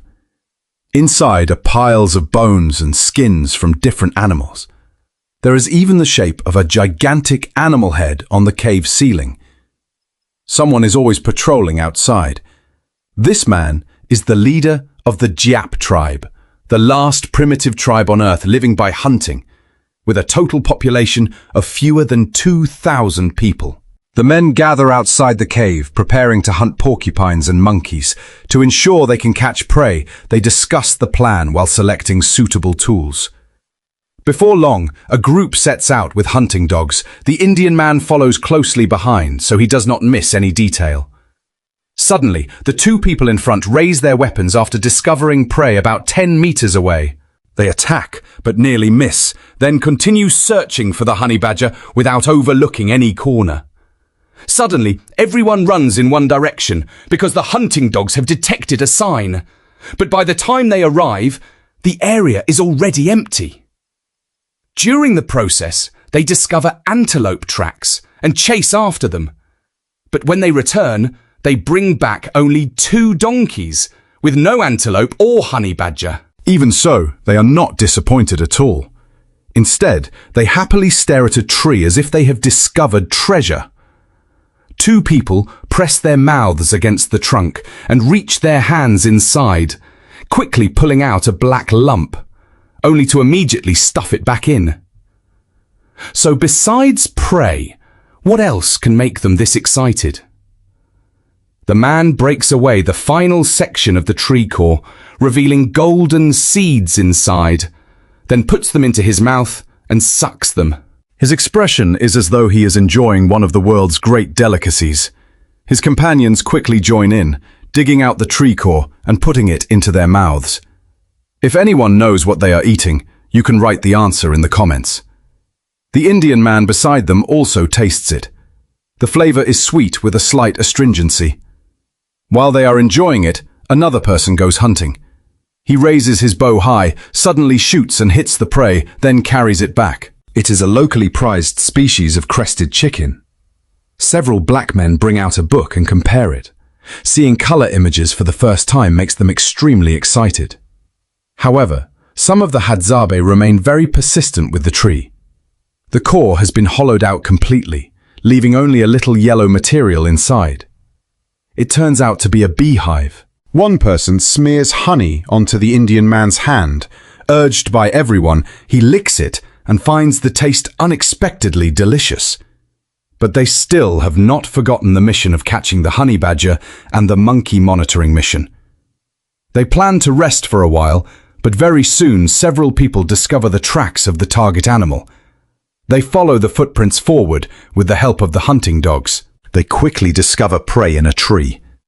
It turns out to be a small squirrel. Several people surround the tree and take out their tools to pursue it. The squirrel runs wildly, but in less than 1 minute, it loses to these marksmen.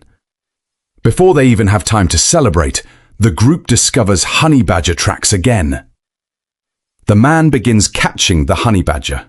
He reaches into the burrow in a strange posture. One hand is injured, so he switches to the other. The Indian man does not know what a honey badger is, so he takes out a book and looks it up. Seeing this, the marksman who did not like the video also stepped forward to help. It turns out that it really is a honey badger, and they have just placed the thing honey badgers like most, honey, inside the burrow to lure it into sticking its own head into the net. At the same time, they cannot stay idle. Their body's instincts urge them to quickly find a water source and replenish themselves. Several black men walk ahead. Suddenly, one man runs to the roadside as if he has fallen ill, kneels down and starts digging a hole. It turns out he is looking for water.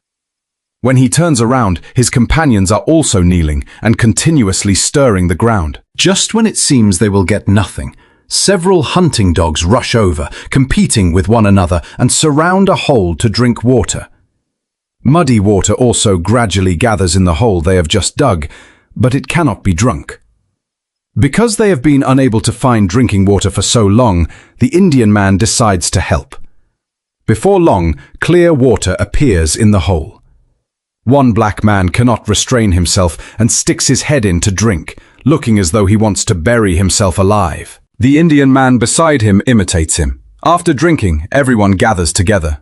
While enjoying today's prey and waiting for the honey badger to come on its own, the man uses a knife to carve a small hole in a wooden stick, then uses a wood drilling tool to make fire and transfers the spark from the knife blade into a pile of dry grass. As soon as the fire flares up, they throw the prey directly into it.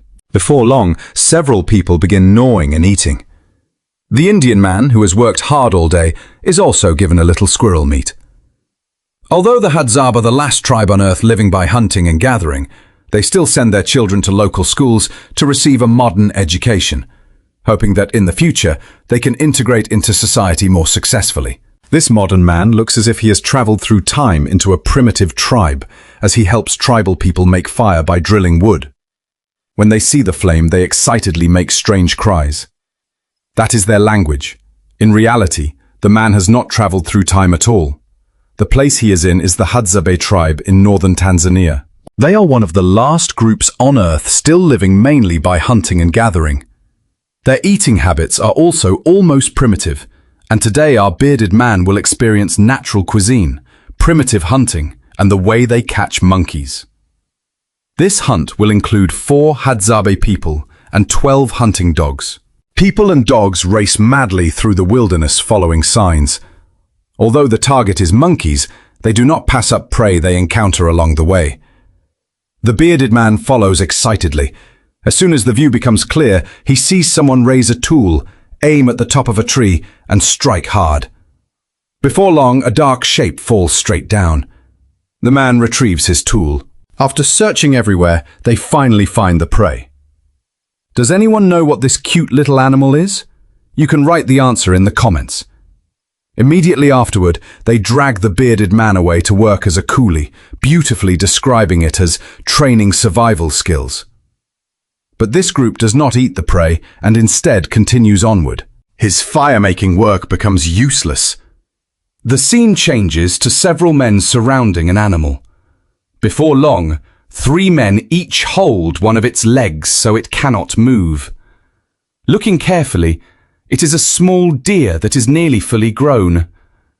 In this way, it is carried back like a bride, terrifying the bearded man, who keeps crying out that it is brutal. They pin the deer to the ground while the hunting dogs stare beside them. The man lifts the deer's ear and bites it directly. The deer cries miserably from the pain. And that is exactly his purpose, using the young deer to lure the mother deer into appearing. Under the surrounding attack of the hunting dogs, the man shields the deer with his body. Unexpectedly, with a crack, he bites through the deer's neck. Even after the animal has stopped breathing, he continues sucking. This deer is an unexpected joy during the Hadzabe's monkey hunting journey. They tie the deer so it is convenient to carry on the body because the target is still monkeys. The 4 men continue forward with the loyal dogs escorting them beside them. This primitive method of handling the animal directly changes the bearded man's understanding and makes him think deeply. The Hadzabe stop and examine monkey traces, continuously analyzing the next direction of pursuit so as not to alert their opponents. The man whistles to signal the hunting dogs to move ahead. Before long, the dogs surround one location. Next, the Hadzabe use an axe to strike the core of a tree and insert a tool into it. One person reaches inside and is nearly bitten, so they widen the opening. A civet is pulled out. They raise it high and imitate its call. But things do not stop there, because they discover more prey besides the civet. They reach into the tree and dig it out. When they open it, they see round eggs and the mother animal. One person picks up the small animal and immediately bites it to death. A few seconds later, he stuffs the prey into his belt. The man is extremely excited about this prey. However, gaining one thing means losing another. The noise they made frightened the hiding monkeys into running away. The bearded man explains that they have caught 3 monkeys during the past week, so the monkeys are now extremely alert. Everyone holds their prey up in front of the camera because next they will process their trophies. Among them, venison is the most popular. They carefully separate it and remove the meat, using deerskin to make clothing. Moreover, the Hadzabe hang part of the deer's tongue on a tree. The bearded man, after being busy for half the day, ultimately receives only a small piece of liver from someone else. He puts his meager lunch into his mouth.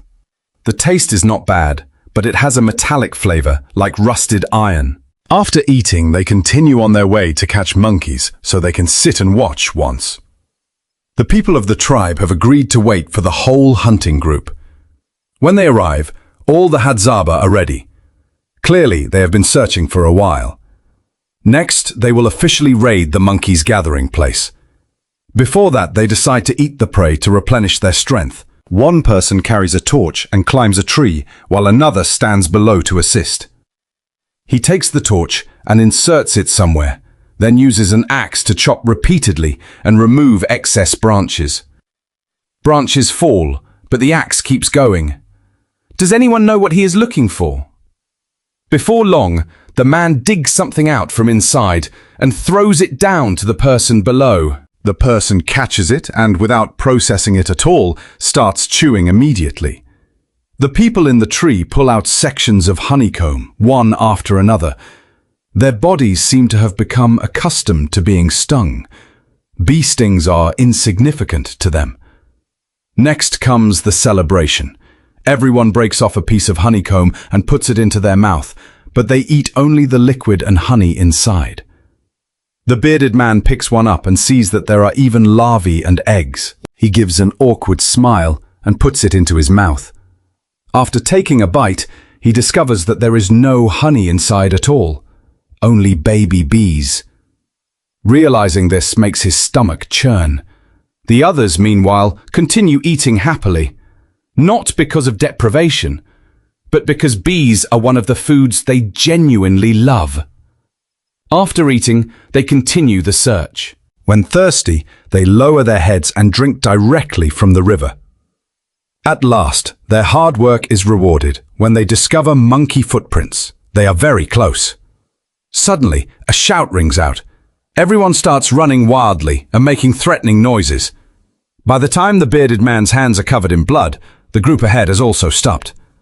A hunting dog has been scratched all over by a monkey and is covered in wounds, quietly licking its injuries. And today's hunt is declared a failure because the hunting dog has been injured. This hunter-gatherer way of life contains many risks and uncertainties. They are one of the few primitive tribes on Earth that still live this way. All right, this episode ends here. See you again in the next episode.